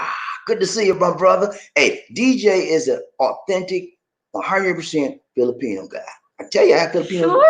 Yes, he is. Okay. Why you ain't sure? I didn't know. Anyway, DJ watches the show on a regular basis. It's always good. He's a very smart guy. He tells us a lot of good information about the Philippines and about the things of his life. He's a very smart guy. And that's why we want him on the show. We want people like him. We want people like Market. We want people like Murphy. We want people like Terry. We want people like that because they bring energy to the show. They bring information to this show. They bring motivation to the show, and we help each other. Each one what? See, I don't know everything, man. I don't know it. I don't get it. But I have people here that do get it, and that's what we do. Ron Train Bobby leads the One Nation. Terry Fleming, what's up, Terry? He said, Sir Murphy, freedom. Yeah, man, we're gonna be free. When 45 get out that office. But you know what? I'm telling you, I'm gonna be honest with you, man. When 45 gets out, when Court 45 get out the office, and let's say Biden gets in the office, you think we gotta let our guard down? No. We gotta keep our guard up like this all the time. Because we don't know where it's coming from this time. You know where it's coming from with Colt 45. He spit right in your face when you get ready. You know, he don't sucker punch you because you don't know where it's coming from. He said, look at what you say. He get in your face, man. He'll give you one of these knuckle punches right in your face. And you know where he's coming from. But with Biden, we think he's for us. We hope he's for us. He's saying the right thing. He got a good history with us. But we don't know. So we got to do one of these. Okay. What'd you say, man? What'd you say, Biden? Okay. We're going to watch out and be vigilant and diligent. And if he act a fool, we're going to get on his case too. Ryan Train Bobby Lizzie One Nation. Murphy, hey, what's up, Murphy? Easy. My question is, why the hatred? Riddle me that. Hey, you know, I'm gonna give you a semblance of an answer to your question. We have been hated from the time we were taken from our native land, native mother Africa, to the time they brought us to this shore. Okay. And the reason why, little chocolate colored skin we got. And when they observed us in Africa, they saw we had nations and kings and queens, and we had developed countries and so forth. It wasn't like theirs because we were in a different land, you know, different tropic, different climate, but we had it going on. They couldn't deal with that. And they wanted to take advantage of it. They said, they got it going on. They got a nice thing in it. We need people to work. We're gonna beat them up. We're gonna cheat them up, and we're gonna make them think they ain't nothing. And that's what he did. You know, the truth be told, I'm be honest with you guys, okay? Not only, hear me good, okay? Not only did the Caucasians capture us and take us involuntarily on the ships, okay? But our own people enslaved us in Africa. Yes, our own African brothers enslaved us and sold us to the Caucasians. Mhm. They did that thing. You think I'm proud of that? No, that's just the way life was. They didn't know any better. They wanted trinkets or whatever they could get from the Caucasian. See, and they were already warned with the other nations, right? Other tribes. See, we already got slaves. So you want a slave? I got 50 over here. What you got for me? That's how they did. So the Caucasians did it themselves. We ain't got us. And we, like a dummy, big dummies, we captured, sent, gave them to the Caucasian for Monte. You know? So it is still wrong. Who does it? Who does it is wrong. The action itself is wrong and it has to be condemned. Okay. And everybody that's chocolate colored like me, you better be on alert all the time because nothing has changed from the time we came from Africa to right now. Nothing has changed. You ask George Floyd, you ask Eric Barner, and the list goes on and on because of this color. Okay. That's why they hate us. And they know the power within this body. They know the power that we possess. You don't believe me? Look what happened. Two Pope tried to get Rashard Brooks on the ground. What did he do? He beat both of them up. Then he took a doggone. I'm not trying to be light of the situation, but then he took the taser away. That embarrassed those men greatly. And they wanted to get him because he took my taser. I'm gonna get him. I'm gonna get that. I'm gonna get that boy. I'm gonna get. Yeah, and that's what they did. And now they're going to try. They're going to be tried for their actions. And they hated that man. That's why they got rid of him. Ryan Train, Bobby Lizzie. Who we got? Look. RK said, feeling blessed, enjoying life in minimalist here in Colombia. Enjoy every day of your life as it was your last day on earth. There you go, man. Live for the moment of now. Right. Live for the moment of now. Don't worry about yesterday. Yesterday gone. Don't worry about tomorrow. Ain't got it yet. Why you worrying about tomorrow and ain't even got it yet? Concern yourself. Don't worry, but concern yourself for where you are and what you're doing right now. Who's in your life right now? Because tomorrow they may not be. They'll walk out on you, man. I had people walk out on me. I thought they were with me for life. They walked out on me like I was nothing. All the stuff I done for them. Blood, sweat, and tears on a job. I went with nothing, man, to provide for them. And they just walked out on me. I was like, what? But you know what? Everything happens in life for a reason. So if they hadn't walked out on me, I wouldn't be right here where I am right now. So you just think about that. Ron Train, Bobby Lizzie, One Nation, Terry Flynn. What's the Terry? He said, Madam Angel in the house, baby. What's up? Who we got? Look at. DJ. What's up, DJ? Hello, DJ. He said, once I like your name. She likes your name, DJ. He said, once I had an American dream of having a job there and at least having a good life. Then the government did not treat all the races well. White supremacy is their motto in America. White supremacy is rampant in America and all over the world. You go to UK, you go to Germany, you go to Russia, you go to France, it's all over. And it has to be dealt with. You cannot sit back and say nothing about it because you will be the next victim. Okay, you have to stand up. And when you stand up, you become more of a target. Okay, so let's go move next one. DJ, he said, then I regretted it that I chose to be poor than to kill and abuse another person regardless of color. Okay, I hear you, man. It's not about, you don't want to, you did the right choice. You don't want to kill and abuse anybody just because of the color. You want to be right, and God does not. My mama always told me, she said, Bobby, God don't like ugly. You know what she meant by that? She said, God don't like when you do wrong. When anybody does wrong, he doesn't like it. So you're doing the right thing. You have to be honest. If it costs you a different lifestyle, so be it. You're doing the right thing. Okay, you're not coming against people. Ryan Train, Bobby Lee, Steve, One Nation. Terry Flint, what's up, Terry? He said, hello, Sir SML and Sir Wendell. What's up? What's up? What's up?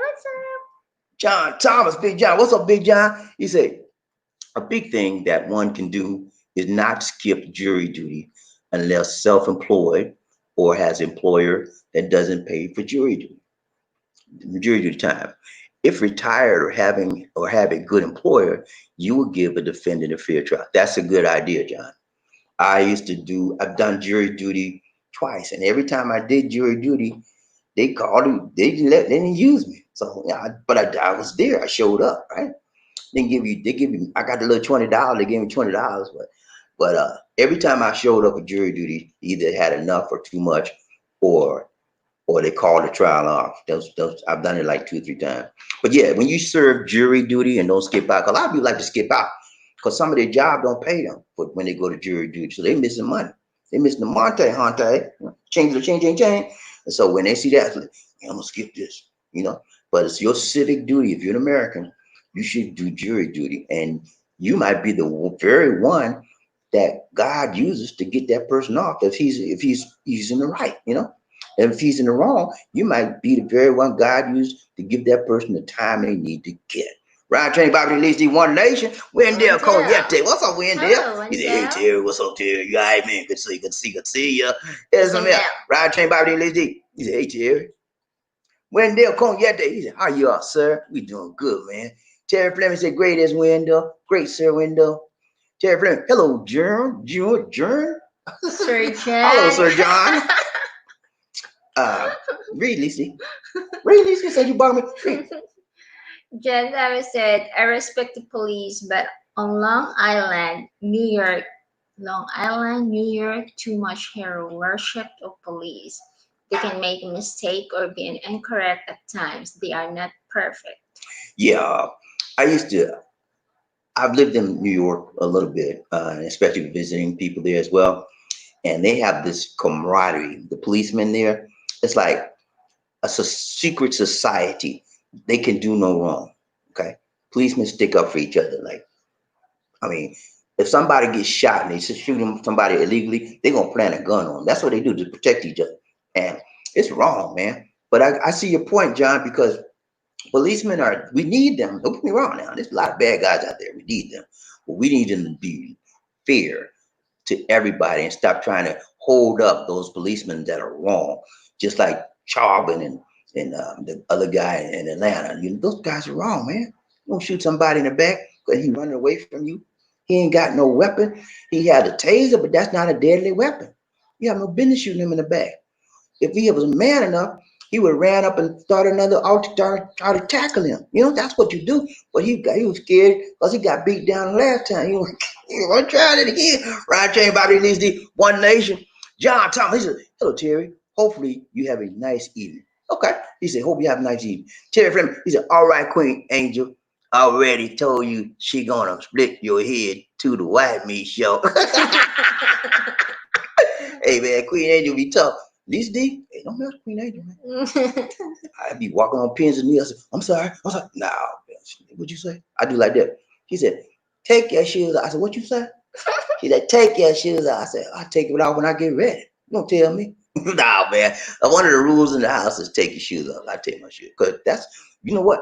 That's a Filipino rule. If you come out here to live, you have a Filipino live with you, she gonna make you take your. That's what they do, man. You can't come in the house with no shoes with your shoes on. Don't bring your dirt inside the house. She said, "Don't bring your dirt." You know she's right, because if you look it up, Google it. When you wear dirty shoes with shoes and all dirt on it, it tracks in your house, and you pick up that germ stuff. COVID too. You think COVID can't get on your shoe?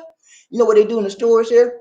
When you go in the store, they have a foot bath. They call it foot bath. Right. You have to step in that foot water with your shoes you have to move your feet until your soles get clean, and then you step up and you dry them off and you walk in the store. They don't let you come in there with no, because they want to get rid of the COVID. They just started that. They want to get rid of that COVID. Ryan Train, Bobby Lisi, One Nation. Who we got? Murphy. What's up, Murphy? He said some police are suffering from the blue flu refusing to work. Yeah, that's what they do. They're trying to hold up or stick up for their brothers that got accused of the murders. And they said, well, we gonna get them back. We just not gonna show up. And they trying to call in like they're sick and they're not sick. That's a wrong. That's illegal. And if anybody doing that, if I know somebody doing it, I'm gonna call them in. You know, cause if you know somebody doing it, you should call them in. Look, he's not sick. He's just plain sick at home. He's right here. I seen him watering his grass and cutting his grass. He ain't sick at all. Tell him it's wrong. They getting paid for that. They're getting paid, man. You're paying them. We are paying these policemen to call in sick when they're supposed to be working. They don't want the job resigned. But don't call and say the public needs you. That's why you took the job. Ryan James, Bobby Lee, Wendell called. Yeah, what's up, Wendell? He said, Mr. John Thomas in the house. Elbow cough. I hated Wendell. Remember, hey, he said, where is Queen Cupid? How was she? Where's Queen Cupid? I don't know where is she. Queen Cupid, we need to see you. I know she probably listening to us. She don't want to talk. Ryan Train Bobby lives in One Nation. Who is she? Good, John Thompson. Good evening, Wendell and Murphy. Good evening. What's up, my brothers? Ryan Train Bobby lives in One Nation under our group, one love. Nothing can stop us, y'all. We're gonna be good and tight and right. He said, good evening, Wendell and Murphy. Murphy Hayes, Ryan Train Bobby Lizzie, One Nation under our groove. He said, Murphy Hayes, good evening, Sir John T. What's up? Jerry Fleming. Jerry Fleming? Jerry Fleming. You know what? I put tuba and with milk in your cup. She puts a tuba in my coffee, y'all. I'm feeling it's kicking. Tuba with milk. It's kicking in right about now. That's why you cannot read properly. Terry Fleming says reparations is next to come. We should accept nothing. Amen. I'm with you on that, Terry. Some people I know, we don't need no money for no. Nah, I don't play that, man. You work my great like a dog. You brought us over here against our will. We deserve something. And then when you gave us freedom, we really wasn't free. You just write something on a piece of paper and then put nothing in our pocket and then put no education in our mind. You know we didn't know how to read. You know we didn't know how to write. We didn't know how to count money. We set us up for failure. America set us up for failure, man. And a lot of us are failing right now because America never set us up properly. And we some of our families are in poverty, and the offspring in poverty, and it's a spiraling cycle. Same thing over and over. You got to break that cycle, man. Because America ain't gonna help you do nothing but wrong. We have to do it for ourselves. America ain't gonna help us. We don't found that out over these years. We got to help ourselves. Black people, Caucasian people, you help yourself. Brown people, you help yourself. Black people, we have to stick together. Just like Black Wall Street. Y'all remember Black Wall Street, man? They burned it down in Tulsa. They had a community of Black people that doing well. They was millionaires, man. They was millionaires. And they would look at the white folks struggling. He said, look at the white man. He ain't got nothing. He ain't got nothing on me. The white man got mad. He said, they laughing at us. We're going to get them. And they got them at night. They came and raided places, bombed them, and killed people, man. And that's not the way to do things because you're jealous of me because of my color and I made it better than you. You're wrong. Ryan Train, Bobby Lizzie, Murphy. Hey, he said, they do their best. I degrade and dehumanize Black people. They do their best to degrade and dehumanize Black people, but their efforts are futile. Yeah, that's what a lot of them want to degrade us, man. Make us think that we're subhuman. Make us think that we nothing and they're everything. But that don't work with me. And people like Murphy and people like you on this train, you have an enlightened mind. You know who you are. You know where you came from. You know what the power you have inside of you. They can't mess with you, man. They can try. They can beat you, and they can beat you and shove on you and all that, but they can't mess with this. You got that locked and cocked. And when you got that mind locked and cocked on what's right and who you are, they can do everything else, but they can touch the inside of you. And it's the inside of you that's going to keep you struggling. The inside of you is going to keep you going. When everything else goes wrong, the inside of your mind says, look, get up. You got power. Get up. And then you get up. When everybody else kicking and beating on you and say, you ain't nothing. Your mind says, you are somebody. You were born from kings and queens. Get up. You got royal blood in you. Get up. And you get up and you keep on struggling. And you keep on going on. Ryan Train, Bobby and Lee, One Nation. Lamar, what's up, Lamar? An educated Black is top of class and white men is jealous. Yeah, man. Hey, we have smart people. We're just as smart as everybody else. But the white people or the Caucasian, they want to make us look like like Sanford used to say, for example, big dummy. They want to make us look, call us all kind of names, all like that. When I used to be in school with the white guys, we talk, I chit chat with them and everything, but when it came down to doing our work, I did my work and I knew how to do good because I didn't want to look bad. And I would usually be the most one or two blacks in the class than me and somebody else. And I would get with that black. I say, man, we need some help. And I try to help him. I try to see how he doing. So I say, we change notes because we both wanted to do well. And that's what we do, man. They want to see us fail, but we don't give them that pleasure. We do what we can do to be on top. Ryan Train, Bobby Lee, Terry Flint. What's up, Terry? He said, since you brought up the subject, Bobby, I love my little man. I placed it on a pedestal to look at my glory in it. The little man, you got to talk about the little head. You talk about Johnson, you put your Johnson on a pedestal. I said, I placed it on a pedestal to look at it and glory in it. I mean, you know what he's saying, right? He said he just put it to the side for right now. Cause when it's time come, he gonna be on it, doggone it. I tell you, man. Ryan Trey, Bobby D. One Nation. Frederick Mason. He said, good morning, Bobby D. Hey, good morning to you, Frederick. Good to see you. Good to see you. Good to see. That's Frederick Perry Mason, man. He ain't never lost the case. We need him on the case of the people trying to give us low self-esteem. We need you, man. We need you talking to these people, take them to court, whatever you got to do. Get them right, Perry. Please, get them right. Right. Ryan Train, Bobby D. One Nation. Who we got? Excuse me. Who we got? Remember, hey, he said, what's up, Sir Mason? What's up? Ryan Train, Bobby D. One Nation, One Love, under who we got? Jessica TV. What's up, Jessica? Angel in the house. Angel in the house. Angel in the what's up, Angel? She said, hi guys. She said, hi guys. How are you? I'm so glad to be here today. Yeah, we're glad to have you, Jessica. TV. I mean, I hope you didn't jump. I didn't jump, Lizzie. That's why when you leave your station, I got to take over your controls. And if I mess up, it's your fault, not my fault. Ryan Train, Bobby, Lizzie, One Nation. I did that, Lizzie. Jessica TV, she said, I didn't like racist people. I don't like racist people. No, I don't either, Jessica, because I'm bringing, I might be my next story. Might be my next broadcast. Y'all know Ennis, right? One of our other angels on the show. Ennis sent me some things, man. It was powerful. She showed me how racist people are in the United States, not just for black folk. She showed me where people were racist towards Filipinos. Yeah, Filipino Americans.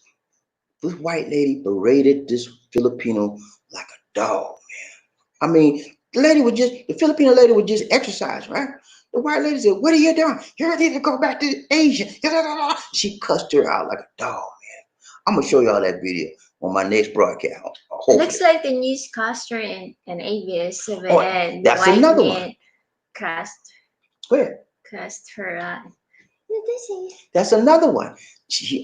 ABS-CBN, they have ABS-CBN is a news station here in the Philippines, right?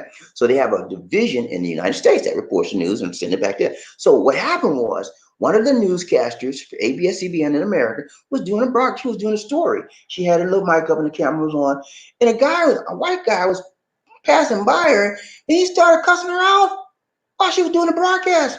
Yeah. She had to stop the broadcast. He said, "Go back to Asia. We don't want you. You all kind of curse words." She said, "Stop." And at the broadcast, and it was terrible, man, how they treat Asians out there in the USA. She said, "I don't like race." Okay. DJ, what's up, DJ?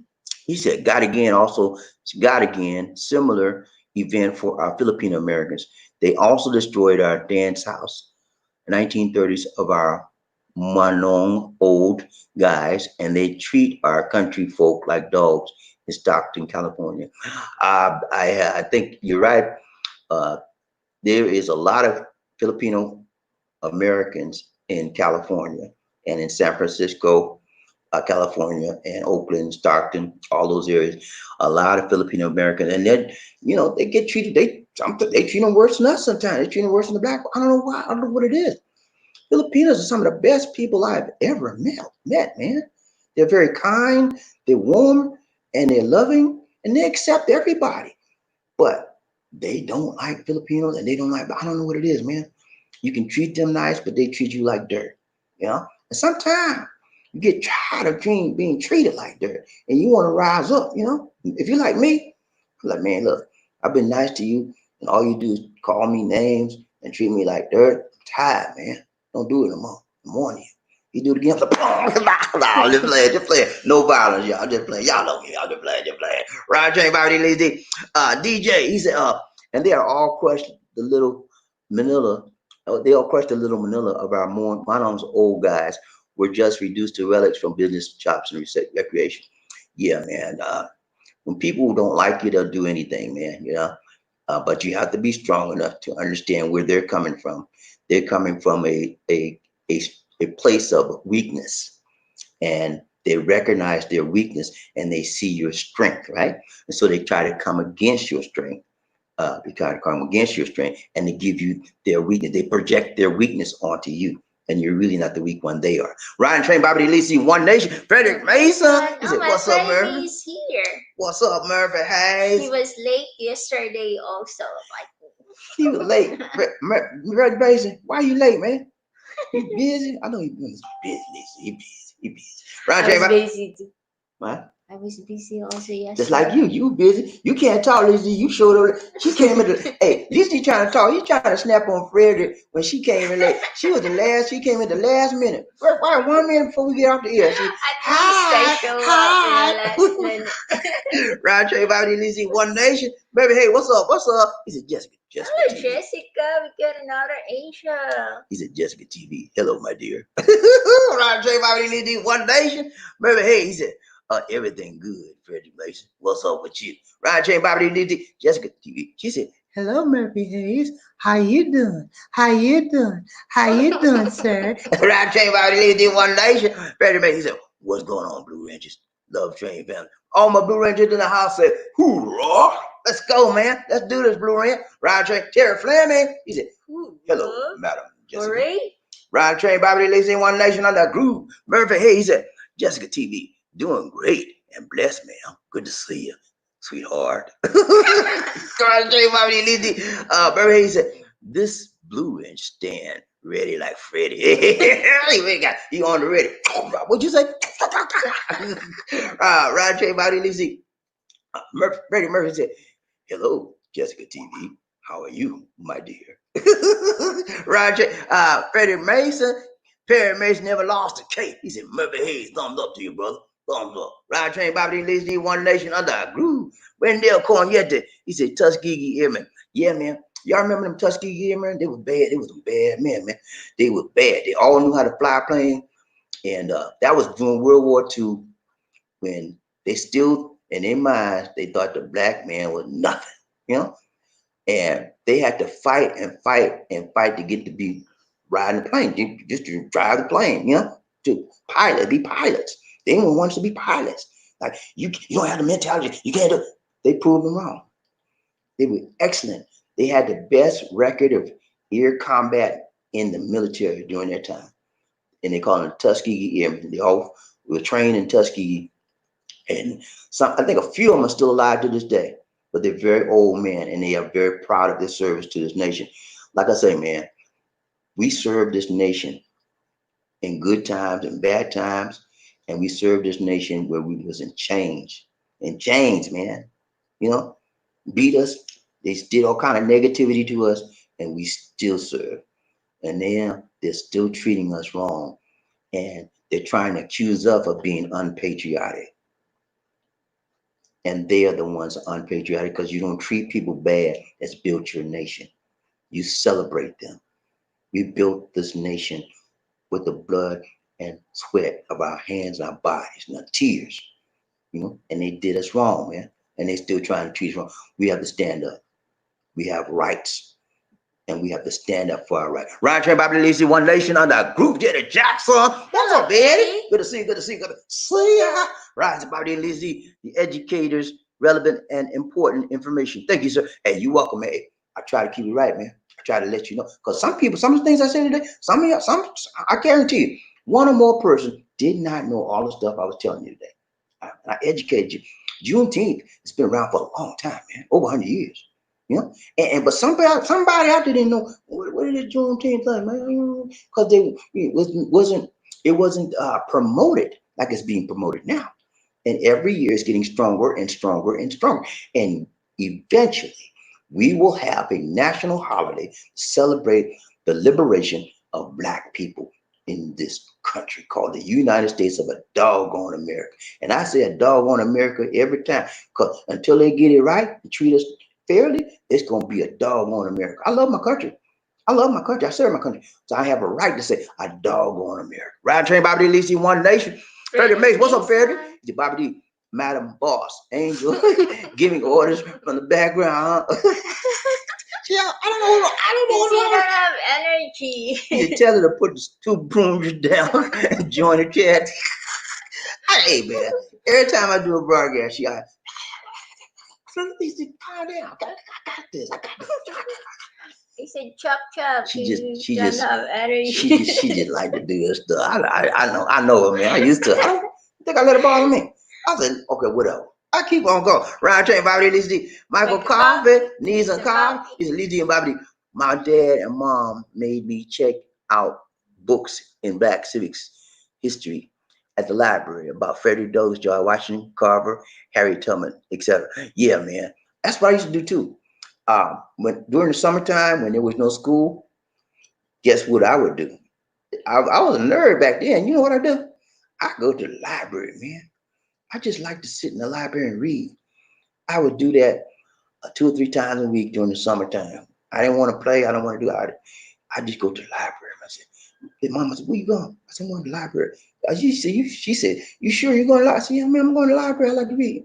You know, and that's what I did, man. I read so much, man. When you read, it opens up your mind, man, to new worlds, to places you've never been seen before. And when you get to read, it's like you've been right there. Yeah, man. I didn't know a lot of stuff, but reading got me up to par.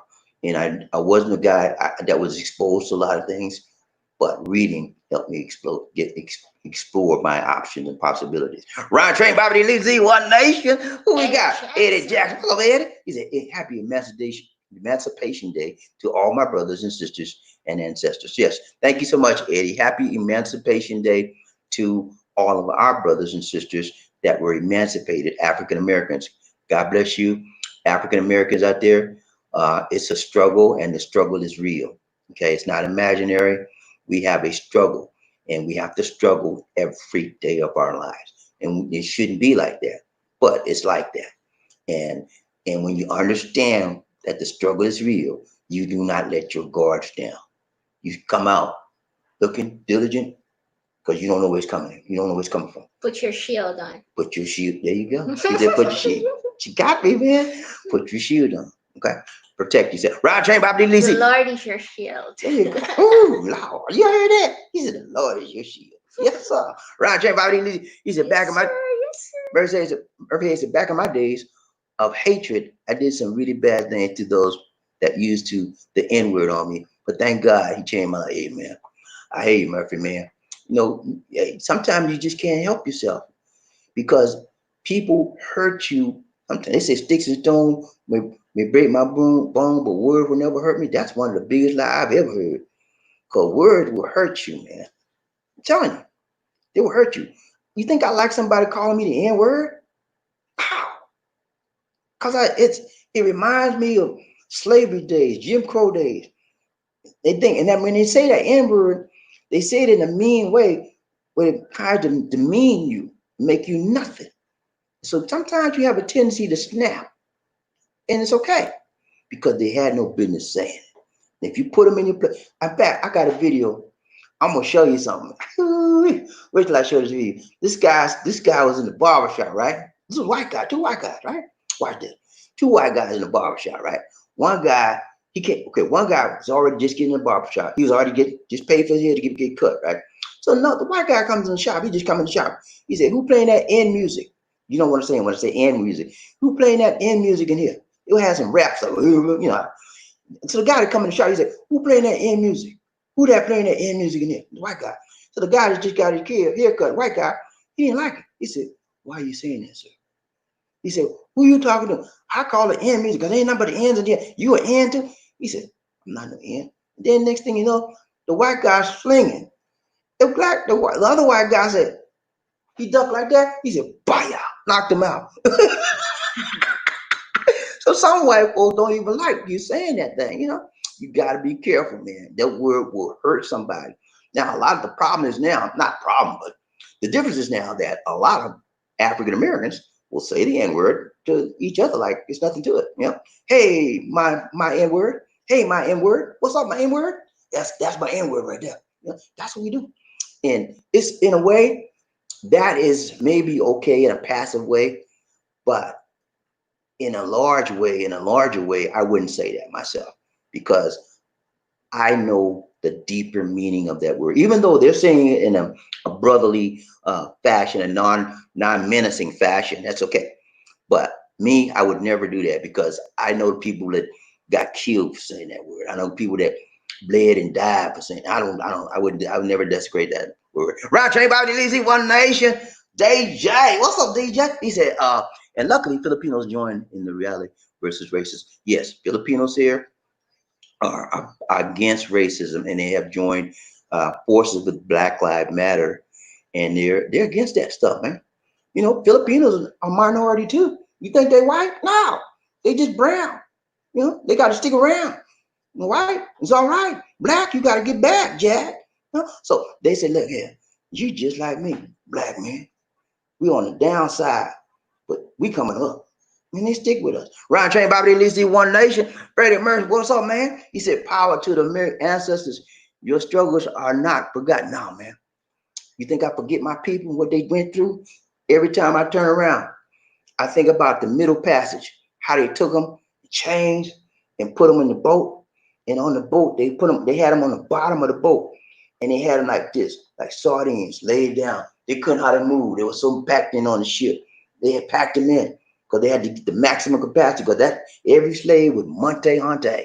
And they wanted that Monte. They didn't care about them slaves. They didn't care if you, and a lot of them, a third of those slaves died on the way in the middle package. You know what they died?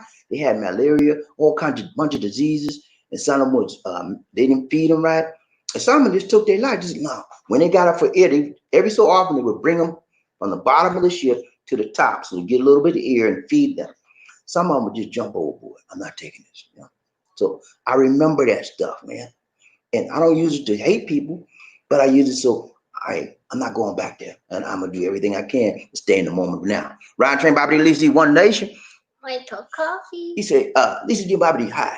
If it wasn't for my parents, I wouldn't know anything about Black History Studies. I thank them for today that many times for letting me respond. Yeah, because a lot of the schools wouldn't even teach Black history. Back in the day, they would teach you American history, but the truth be told, Black history is a part of what? American history, But they just wrote us out of the history books. And for years, I didn't know nothing about, because when I was in elementary school, you think they mentioned anything about Black history? I'm like, I don't know, but George Washington and this, George Washington and this. I ain't know nothing about no Black history. When I got in high school, that's when I started learning a little bit. But when I got in college, man, that's when I knew all the stuff I told y'all. Like I told you the stuff how they do black men when they mad at them, they'll lynch him. And then guess what? I ain't gonna mention it again. But you know what I told you about cutting. Anyway, around Trey Bobby Lizzie. Passport fella. What's up, passport fella? He must have made a mistake. Michael Coffee needs some coffee. He said, Bobby, hello. My high school back in the day didn't teach any Black history civics, but my parents taught me about it from. You had some good parents, because most parents, my mother was not a high school graduate, and she was just did enough to take care of us. Okay, she did a great job. She had 7 kids to take care of, and we never went without food. We never went hungry without clothes. We had everything we need, and she did a great job of doing it. But education was not one of her things. So thank goodness, most of my brothers and sisters and me, we were smart enough to learn. You know, we had the motivation to learn on all, and that's what we did. Ryan Train Bobby Lizzie. Wendell, Wendell. Cornette, what's up, Wendell? He said, I still have a hard time watching Alice Haley Roots. Yeah, man, I remember that movie back in the day, man. Y'all remember that movie? Alice Haley? I think it was on the air for like 2 weeks. It was 2 weeks, something like that. And then he got a Roots 2 and Roots 3 on it. But the Roots, the original one was the best one. Remember Kunta Kinte? I'll tell you what, Kunta Kinte was a black slave, right? They took him from Africa, put him in slave, and took him on the ship, and he got into America, right? And then he said, your name is now Toby. He said, my name, Kunta Kinte. He said, what's your name? Kunta Kinte. Turn over. Chapaya. What's your name? They beat him with a whip. Kunta Kinte. Chapaya. What's your name? What's your name? Toby. They beat it out of him, man. That's what they did to a lot of. I told you early on the program. I showed you the gentleman with all the scars on his back, man. Did you see all those scars? They did that, man. They endured that kind of punishment. You don't treat a dog like that, man. But they did it to us. And the truth be told, it's still being done in different forms of fashion. Lynchings are still being done. Modern day lynching, like George Floyd. Modern day lynching, Ahmaud Arbery. Modern day lynching. And they expect us not to say nothing about it. They say, well, he was just a policeman doing his job and he was just doing it. No, you were wrong. You're trying to kill us, black people. You have a license to kill, and you have a license to kill black people. When we thank God the camera can show the truth nowadays. Ron Chain Bobby D One Nation. Sincerely, what's up, Sincerely? She said, DJ Balderrama. August Unlucky, we got that Independence Day. Yeah, they got an Independence Day. They just had it recently. Yeah. I think it was June 12th. Yeah, we gave the United States owned the Philippines, and we gave them their independence on June 12th. Back I think it was the 70s or 60s something. Anyway, but yeah, the Philippines have been doing good. But you know what? I'm gonna tell you the truth, man. I'm gonna be honest with you.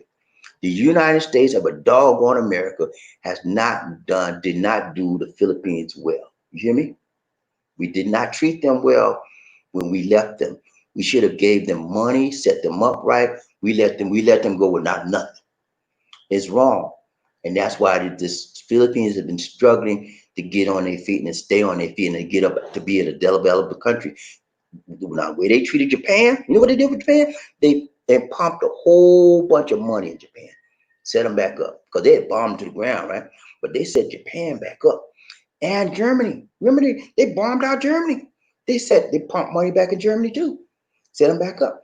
And they became, Germany and Japan have some of the largest economies in this world. They should have did the same thing to the Filipinos.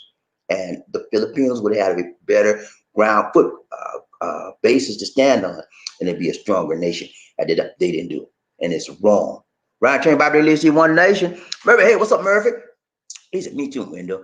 It hurt to see our people treated. Yeah, man, it hurts me, man. I have a hard time with that kind of stuff, man. You know, I don't want to. I don't get to the point where I want to fight somebody. I used to when I was a kid, you know, like, what did they do my bad? You know, but now I know I don't want to fight nobody, but it still hurts my heart to see it, man. I have a hard time with that. Ryan Chain, Bobby D lives in One Nation. Michael Coffey, he said, Bobby D, hi, you're preaching the facts today. God bless and be with you. Keep faith. Nurse Mike. Thanks so much, Nurse Mike. Appreciate you, man. Y'all trying to do the right thing. Reginald Graham. Hello, what's up, Reggie? Reginald. How you doing, man? Good to see you. Good to see you. Good to We miss see you. Richie Coleman. Reggie Coleman. Reggie Coleman, he comes in every now and then. Yeah. Bobby, that's why I love your channel. You talk about all topics and speaking the facts and truth. Thank you so much, Reggie. You know, Thank you, I try to bring it to you Reginald. right, man, because there's so many people out there tell you the wrong thing, and they be trying to push this and push that. I don't push no agenda. I bring the agenda of truth. I bring the fact. And then if you make your decision of there's not a fact, that's your thing. You make a decision of the truth, that's your thing too. But hey, I bring it to you the way it should be done. Ryan Train, Bobby Lizzie, Reggie Graham, he said, this needs to be told. Yes, it needs to be told, and people need to hear it. You know, sometimes the truth does what? Hurts. You know? You think I like telling you stuff about my past, my people, what they did to us? You think I like that? No, I don't like that. It hurts me when I see that kind of stuff and hear that kind of, it hurts me, man. but I got to give the truth. And you have to receive the truth. Some of the stuff I've told you today, on some of you guys didn't know nothing about it. That's just the honest truth. Some of you didn't know nothing about it till I told you. You know, because we don't read. A lot of us don't read, man. You say, we want to hide the truth from a black man, put it in the book. Ryan Train Bobby Lisi, One Nation, DJ Balderrama. He said, do not view that as only our country has gone under Blanca Pimento, whitening out. Also, the Arab nations and across the earth are whited out. Yeah, it's all over, man. It's just not one country. Everybody does skin lightening and all that kind of stuff. So it's just not one country. Everybody does it. Ryan Train Bobby Lisi, One Nation. Thank you so much, Reggie. Thank you so much, Reggie. Doing it right, doing it tight, doing it long, doing it strong. Reginald Graham. Thank you, man. Doing a donation thing. And man, he's in the, what's that, the orange? Doggone right, man. Thank you so much, Reggie. Thank you so much, man. Hey, got to give a dance for Reggie, man. He's doing it right, man. That's royal treatment right there. Ryan Train, Bobby the One Nation, under a group, one love. Let's do this. Oh my goodness.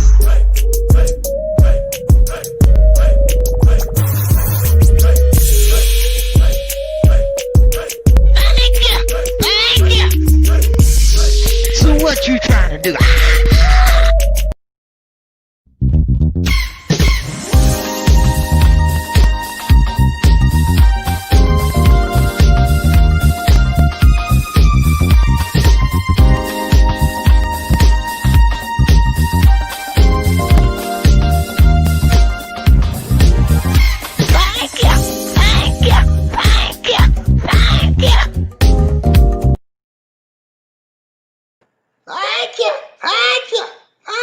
Hey, so much Reginald Graham. You're much appreciated. We appreciate the donation. That's what I'm talking about, man.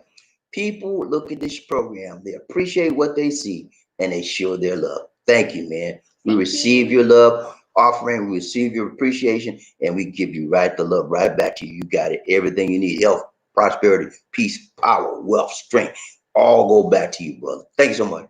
Ryan Train, Bobby Lisi, Freddie Mason. What's up, Freddie? You the hello angel. Sincerely, M. How are you, my dear? Yeah, Ryan Train, Bobby Lisi, One Nation under our groove. Passport fella. He said we have to look at our millennials, I can't say the word. Millenniums behavior, feeding into the public perception. Did we fail them? We were given affirmative action, but did not pass it through to them. Think about that. Yeah. We were given some type of affirmative action, but everything that was given or done for us was not enough, in my opinion. And then the little things they did as far as affirmative action is concerned, they try and take it away. Most of them have been taken away already. So I believe that the United States of a doggone America needs to give reparations to the people that they beat down to a pulp. And we still build this country. We build America. My mama, and my daddy, they was brought here in chains and made to work sun up and sun down and feed them scraps from the table. And they beat them. They raped the women. And they raped some of the men too, because that's how crazy they were. And they expect us to say nothing about it and like, good little fellas, go back and dribble and shut up and dribble. We ain't doing it. Ryan Train, Bobby Lisi, One Nation. Rod, what's up, Rod? How you doing, man? Good to see you. Welcome back. He said, well done, Bobby. Hey, thank you, man. We're trying to do this thing right. We're trying to do this time. This program is not for everybody. I can tell you that right now. Because some people, even Caucasians and some blacks and some brown people, I don't like that, man. He talking that race stuff. I don't want to be he's a bigot. Say what you want about me, man. I'm telling you the truth. And when you don't like the truth, that's your problem, not mine. Rod Train Bobby Lisi, sincerely, she said, Sir Frederick Mason, I'm good dreaming that Queen Lisa D calling me needed to ride on the love train. So she was dreaming that you called her? Oh, yeah. That's how much. She messaged me also in a messenger. That's how much her mind was on the love train. I'm telling you, man, this show can be somewhat addictive. She's addicted to the train, man. Yeah, we love that kind of addiction. Round train, Bobby Lizzie, One Nation, DJ. You see, but we can educate the future kids, like Erasmus says. The hope of nation depends on the proper education of, yes, depends on the education of the youth. My children, I taught them just like Michael Coffey said, my mom, dad taught them. I taught my children. I showed them how we were brought up, how to treat people, and don't hold them the past the past. Don't hold that against them. But what you do hold against them, how they treat you right now. Okay, learn from the past. Can't go back there and relive that. No, that's over. But treat me right now. You look out, stay vigilant and vigilant, and look out for what's happening now. So that's how I treat you. Gotta educate, man. And when you find somebody that's ignorant of race issues and ignorant of your plight, the plight of an African American in the United States, they're ignorant. They don't know what's happening. So look, man, I know you don't know. I know you didn't mean what you said. Because if you did, I wouldn't be here with you. I wouldn't be your friend. So let me help you out. I'm gonna tell you the real deal. And you tell them, you explain to them, you educate them. And once you explain to them and educate them and they don't receive it, then you step, you walk away. Because they know the truth, they refuse the truth. Ride train, Bobby Lizzie, One Nation. Freddie Mason, what's up, Freddie? He said, Lisa D, all in the tea and all in the tea and don't even know what we drinking. Bobby D, we trying to relieve stress, boss angel. She said, you all in the tea, don't you know what we drinking. Ride train, Bobby Lizzie. Michael Coffey, he said, Lisa D, Bobby D, hello. President 45 wants you to sign a document that if you get COVID-19 at a rally in Tulsa, Oklahoma, he's not responsible. What happens to you from the? Yeah, man, I heard that, man. The guy, it gets weirder and weirder every day as this guy's in the presidency. Now, listen to me. You remember his security administrator was John Bolton, right? John Bolton has come out with a very, very eye-opening book recently, and it hasn't been published yet. It's about to be published. Then Code 45 trying to sue him not to publish the book. But anyway, it talks about how in his book he talks about how Code 45 went to Jinping, the president of China, and said, "Look here, man, Jinping, I need you to help me, man. I need you to help me win the re-election, man. I'm gonna do whatever you want me to do. Just tell me when you." And he did that. And remember in Helsinki? Y'all guys remember Putin and Trump in Helsinki, right? He had a private meeting with Trump, right? And Trump took the notes from the note taker. So nobody knows except for that note taker and Trump what he said in that meeting. He refused to tell me. I think he sold out America then. I really do. That's my opinion. I think he sold out America then. When he said, remember when he did not accept the information from his top security intelligence advisors. He said, I don't see why. And he said, well, Putin is the one that spied on you. Putin is interfered in the race, 2016. He said, well, I don't see why it would be. Why he would say that, would do that. He went against his own intelligence agency. Then he lied and said, well, he tried to say something. He had a misstatement. Oh, man, I did a video on that. If y'all want to look at it, it's gone to politics. I think it was something like, was it a mistake or not? Something, that's the title of it. But anyway, I did a video on that. He sold us out, man. This guy is only for himself. He sold America out. And we need to get him out of that office. Ryan Train, Bobby Lee, passport. Fella, what's up, passport? He said, and with beneficiaries of civil rights laws, such as affirmative action, need to stop shaming these millenniums because they will not get the same chance. Yeah, to me, I'm be honest with you, man. I am for affirmative action because that's leveling the playing field. For so long, we were not available or allowed to get on the playing field because even though some of the test scores we did may not have been the month because we came from poor schools, we didn't have the rights to get educated as others. They have to level that playing field, put us in the same class with the Caucasian, anybody else. I guarantee we'll keep up or we'll do even better. They have to level the playing field, and affirmative action does that. So I'm for that.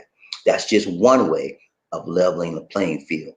The other way is they have to give businesses, African American, options and opportunities to start up businesses. That's just, and health wise it's another one, man. There's so much disparity in this country regarding blacks. That's why COVID is eating us up, because we don't have adequate health care to keep our bodies up like Caucasians. You know, we get sick, we don't go to the doctor. You think we go to the doctor? Like, I'm all right. That's these black men every day walking around here with a whole myriad of illnesses. And you'll say, John, you need to go to the doctor. You ain't got no money to go to the doctor. You talking about, I'm all right. And he go out there scuffling on his job every day. Next thing you know, he done passed out. Right, train Bobby Lee, One Nation. These are now. She said, Fred, I put tube of milk in on his cup. You put tube. You better stop that stupid milk. Put that tube of milk on my cup. Come on, Jim. I don't like no It tube. tastes good, right? Tastes good. I see that. Right, train Bobby Lee. Martha Hayes. Perfect. What's up, man? He said, Afoke Aru Kawa, the host never said all Nigerians are scammers. No, I never said that, Afoke. If you're saying that I said that, you're dead wrong. I never said that. I have Nigeria. I work with Nigerians. They're some good people. They're very good people. They have a good sense of humor, man. This guy. Not all. No, not all. They had a good sense. This guy's kept me laughing all the time. He's very smart. So I never said all. I said what I did say was Nigerians, the ones that are scammers, give the country a bad name. That's what I said. So if you're telling me that I said all, no, man. Nigeria's good people. The good ones, there's some scammers, and that's you cannot say it's not, because that's the bad reputation. It's giving that country a bad rep. It's the scammers. They came over and I did a video about some Nigerians. They came over here and was locked up for drugs. And they gave this country a bad name. I did a video on some Nigerians that came over here and scammed a lot of people. They give their country a bad name. Nah, that doesn't represent all of Nigeria. Those were just the ones that came over and did bad. And so it's not all. Ryan Train, Bobby Lee, Lee's One Nation. Eddie Jackson. What's up, Eddie? He said, Bobby Lee, they call you those names to shut you up from speaking the truth. False accusations, gaslighting, and protection are all psychological warfare tactics. Always speak the truth. Hey, man, thanks so much, man. Hey, that's what they do. You know, they want to call me on kind of name. And I don't think I let that bother me. Nah, I just keep on keeping on, baby. Ain't nothing you're going to say. When I know the truth, I'm free. I'm free. You can say all you want, man. The truth makes me free. And any man that's not free, he's a slave. I'm not a slave anymore. My ancestors were slaves. I'm free. I'm a free man. And he who is free in what? Indeed. Let's go. Ryan Train, Bobby Lee, D. Eddie, yes, we got your back. Thank you, man. I appreciate you, all your Blue Rangers out there, man. Keep having our back. Keep watching out for it, man, because I'm bringing out the truth. I don't have time to be fighting this and fighting that. And I'm telling you the truth. Ryan Train, Bobby Lee, D. Sincerely, I'm number one. Come now. Oh, she wants on board. Oh, yeah. I forgot. Man, how come y'all didn't remind me? Listen, we got to vote. I need to know. I gave you. Go back to the thumbnails. Go back to the thumbnails. All right, this is number one. Number one, okay. The two militant ladies. Number two. This one. Yeah, the big head lady. She's cute. Number three is Angela Davis. Okay, freedom, breaking that chain off her mind. See that? So these ladies here, their symbolism is being, you set me free, but we're really not free. That's what they're saying. You see how they look? Come on, I'm not finished with that yet, Lisa. You see how they look? They're saying, you set us free. You put us free on paper, but what about in life? We're not free until you give us some education. We're not free until you set us up with businesses. We aren't free until you make us understand how to live in this world. Number two is this lady right here. She says, I see you gave me freedom, but I'm still not free, sir. You need to help me. She's asking for help. And number three is Angela Davis. She said, you broke the chains off my mind. You wrote me my freedom on paper, but I have to break that slavery mentality out of my mind. Until I get that done, sir, I'm not free. Okay? Those are the three thumbnails. Choose which one is more appealing, because that's the most votes we get for the 1, 2, or 3 is the one we're going to use for the 50th. Okay? Let's go. So we got one. Oh, somebody else gave us a 1. I think Goodfellas. So we got 2 for 1. We got 2 for 1. Okay? So far. Somebody else gave us 1. I was wondering what it was, but he was voting.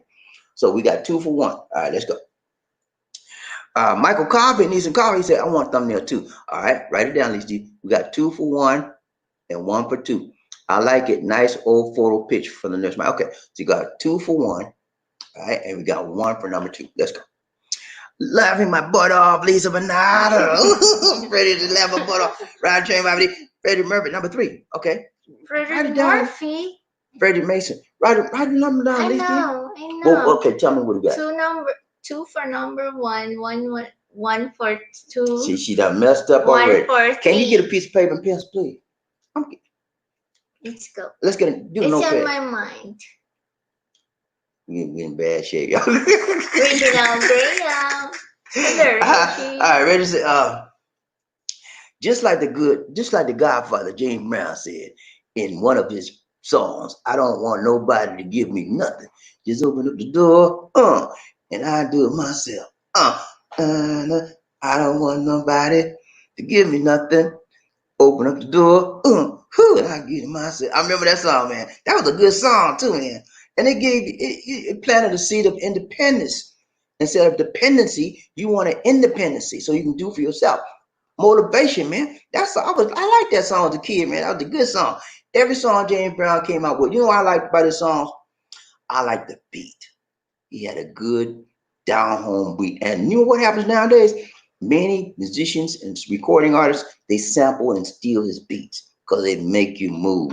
You know, James Brown, you talk what you want about him, man. He was crazy when he got older. Like beating up women, doing a drug. But when he was back in the day, when he was in the right mind, he was good, man. Right, Jay Bobby Lee's the John Thomas, number 3. Okay, what we got? Okay. 1 for 2. See? 2 for 1, 1 for 2, 1 for 3. So who's on the lead right now? 1. How many for the number 1? 2. Okay, I'm in the number 2. I know. Let's go. See? Frederick Mason. Frederick Mason, Bobby Lee, Bobby D. She's clown too, and part of the problem of the fake news. I tell you, man, he sure is. Roger, Bobby Lee. Okay. 3. 2 for number 3. 2 for number 1. 1 for number 2. I know. Okay. I'm trying to test you. Make sure you got number 3. Murphy is number 3. 3 for 3 is the winner. So number 3 is winning, y'all. Ryan Train, Bobby Lee, the One Nation. Wendell Cognette. Yes, what happened in California with no suicide? No, it wasn't no suicide, man. It was real. They meant to do it, man. They meant to do that thing. Ryan Train, Bobby Lee, the One Nation. Frederick Mason. Hello, John Thomas. Everything good? What's up, John? Michael Coffey, he said, she came out from hiding out. You know, the show needs your Guapa Maganda smiles. You and Bobby D make the love train better from Nurse Mike. Thank you so much, Nurse Mike. Eddie Jackson, Round Train, Bobby D, Lisa D, One Nation under a groove. He said, Bobby D, I think you should let people know from time to time how much work you do before you come online, how much time you put in to prepare each show. I'm sure it's at least 5 hours. Amen. You right about that. Thank you so much, Jerry. It's a lot of time, but you guys just don't know. I just don't jump on the camera and that's it. Nah, I take time to research the story, first of all. I try to put the most critical points in here, not every little thing. And then I try to bring graphics. You know, most people don't do graphics. Graphics, I do my own graphics. It takes time. It takes a lot of time to get, and I try to make the graphics match up to what I'm saying in the story sometimes. And sometimes I can't do it. But I try to make it so, because I know, but people learn better by vision and learn better by hearing. When you have more, when you involve more than one sense, people can get it and it sticks with them better. Because when you're reading something and you see the visual next to what you're reading, those two senses I can help you get that information better and stick with you. So I try to give you where you can get it and where it sticks with you. And it takes time. You know, it does take time. Thank you so much. Eddie knows what I'm talking about. Ryan Chen, John Thomas, what's up, John? Good, John. He said, hey, Frederick, I'm well, man. Hopefully you're good too. Good to see you, man. Ryan Chen, Bobby Lee, Freddie Mason. He said, John Thomas, yes, sir. Yes, sir, man. We good. Ryan Chen, DJ. He said, Filipino American Post-Colonial Psychology by E.J.R. David. Please read. Also help our people renewing their Black ancestry at least embracing their Black ancestry. Yeah, man. our paths. You know a lot of history. Yeah, you gotta read. You You have like reading. the more history you know about where you came from, the better off you know about where you are now. Okay, but the paths of the Black African Americans in the USA and the historical past of the Filipinos are somewhat aligned or somewhat similar. Okay, they were the only difference between us and them. One of the major differences between us and the Filipinos is that we were taken from our homeland and brought to a foreign shore as slaves. And their problem was when people from foreign shores came into their homeland and dominated them, okay, as slaves. So we still have a slave mentality to do what? Shake off. Okay, and we can do it. Ryan Train Bobby Lee one. Oh, get the likes up, everybody, please. Get the likes up. Hit that like button for me now. Please. Please, everybody. Don't take 1 second. Boop. That's all you gotta do. Ryan Train Bobby Lee. Michael Coffin. He said, Need some I coffee. tell you, Lisa D needs a spin-off show. I'll get you some subs, Bobby D and Lisa D. My favorite two couple from Merce. I told you, Lisa D, we need to get that show. What I'm gonna do? See what I'm gonna do? I'm gonna set her up a YouTube channel, and then we both are going to be on the show starting out. But eventually, she'll be by herself. But I have to get her accustomed to how to do it. But I'm gonna set that show up. What is it, June? Let's go, Bob. She don't want to talk. Want me to say nothing about that. This is good enough to show. No, it's not. People, you have to understand. Our subscribers want to see you more, and they want. That means you have to have your own show. I'll be with you, but it'll be your show. You'll be, we'll run it together, but I'll be with you. Okay? I don't want people laughing because I will get hurt. Just like you will get hurt when you have a trolls. Huh? When What? somebody do, I mean, if you got a troll, Oh, she says she don't want to show because she might have a troll, and people might laugh at her or say something bad about her. It's okay, Lisa D. You have Blue Rangers. And the Blue Ranger will get those trolls when they say stuff bad. Okay? I'm serious. We'll get you going. Right, Trey Bobby D. Lisa, One Nation. Passport fella, what's up? He said we could not be free without Lincoln, no matter what his racial preference. We need whites to gain civil rights laws. I agree with you part of that. Number one, he was the president. He signed the proclamation. Okay. He made the executive order that we become free. That is correct. Without him making that signature on the dotted line and making that law enacted, we may not have never been free. I give him credit for that. I do not give him credit for wanting slaves to be freed. He owned slaves himself, and his mentality was we were not human. I don't give him credit for that. Okay. What else he said? We could not be free without Lincoln, no matter what his racial preference. We needed whites. Yeah, I already told you that we could not be free. We may have not have been free, but he signed on the dotted line. His racial preference was the wrong one. He didn't want to do it. He did it to save the Union. We need whites to gain civil rights laws. I don't know if we need. Well, we need. Yeah, I agree with you. We need assistance from everybody. That's what's happening right now. People are doing the protests are multiracial. White, blacks, Asians, Latinos, all of us are doing it. And you're correct. I agree with you. You are correct, Passport. Let's go. Ryan Train, Bobby D. Lizzie, Jeff Jam Raw. What's up, Jeff Jam? He said, hello, Dick's family. What's up? Good to see you. Good to see ya. Ryan Train, Bobby D. Lizzie, Jeff Jam. He said, hello, everyone. Everybody doing okay? We doing good. How you doing, James? You doing good? We doing good. Ryan Train, Bobby D. Lizzie, One Nation. Michael Coffee. What's up, Michael? He said, God blessings go out to all of the Love Train members and on the show today. Stay positive, guys. Man, keep the faith from Nurse Mike. Thanks so much, Nurse Mike. Ryan Train, Bobby D. Lizzie. Frederick Mason. He said, what's up, Jeff? Yeah, Rob, what you doing, man? You all right? Good to see you, man. Right Chain, Michael Coffey. He said, Lisa D, let many of God's blessings shine on all over the Love Train, angels, on this Love Train today. Thank you so much, Nurse Mike. Nurse Mike. Jeff Rob. He said, Frederick, we keeping it easy. Happy Father's Day. Oh, happy Father's Day to all fathers. Happy Father's Day. Pre-Happy Father's Day, because it's not here yet. Yeah. It's almost here. Pre-Happy Father's Day. And I don't know what I do. I don't usually do something on Father's Day. I don't know. I will see. I might do a Father's Day show. We'll see. Ryan Chain, Bobby D. Murphy. Hey, what's up, Murphy? He said, Code 45.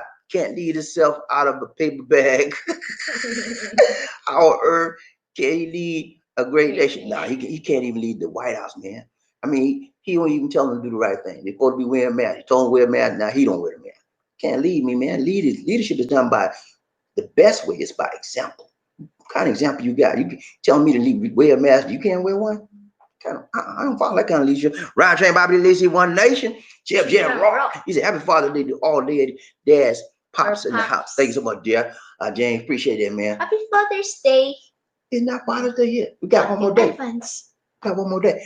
It's almost here though. Thank you, pre-Father's Day. I appreciate that, man. I'm a good dad, man. I'm a good dad. You know, now I can say so myself. I try to be put like that. But you know what? Mothers and fathers do the best they can. There's no book on how to be a good father. Nobody teaches you that. You have to learn, and you learn usually by looking and seeing as others do it. And I saw people in my life who I thought were good dads, and I tried to emulate them. Some of the things I did that they did, it worked, and some of the things I did that they did not work. You had to make change. You have to make adjustments. Ryan Train, Bobby Lee, John. Thank you so much, John. Doing it right, doing it tight, doing it long, doing it strong. Ryan Train, Bobby Lee, One Nation. I'm like, woo. Thank you so much for the donation, John Thomas. Appreciate that, man. John Thomas is in the green today. He said, is that green or blue? It's green. He said, thanks for the shows this week. Car and home buying shows will be kept for future reference. It is sad that Africans are facing deportation and not a fine. Yeah, man. They messed up, man. They messed up. There won't be no fine for them. They're gonna be gone, man. They had a golden opportunity to make that Monte. They blew it. Roger, we got to do it again for John. Let's go. Roger, the hardest working man in the business.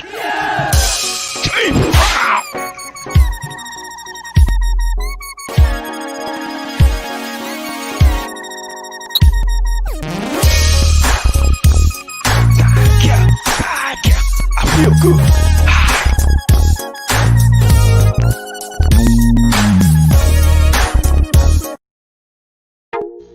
Ladies and gentlemen, one of the original players from the Himalayas. Jerome's in the house. I said Jerome's in the house. Jerome's in the house. I said Jerome's in the house.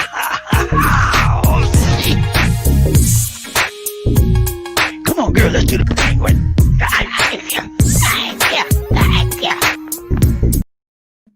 Thank you. Y'all know. Thank you so much, John. Appreciate you. I don't know what she was doing. Roger, Bobby Lee, One Nation.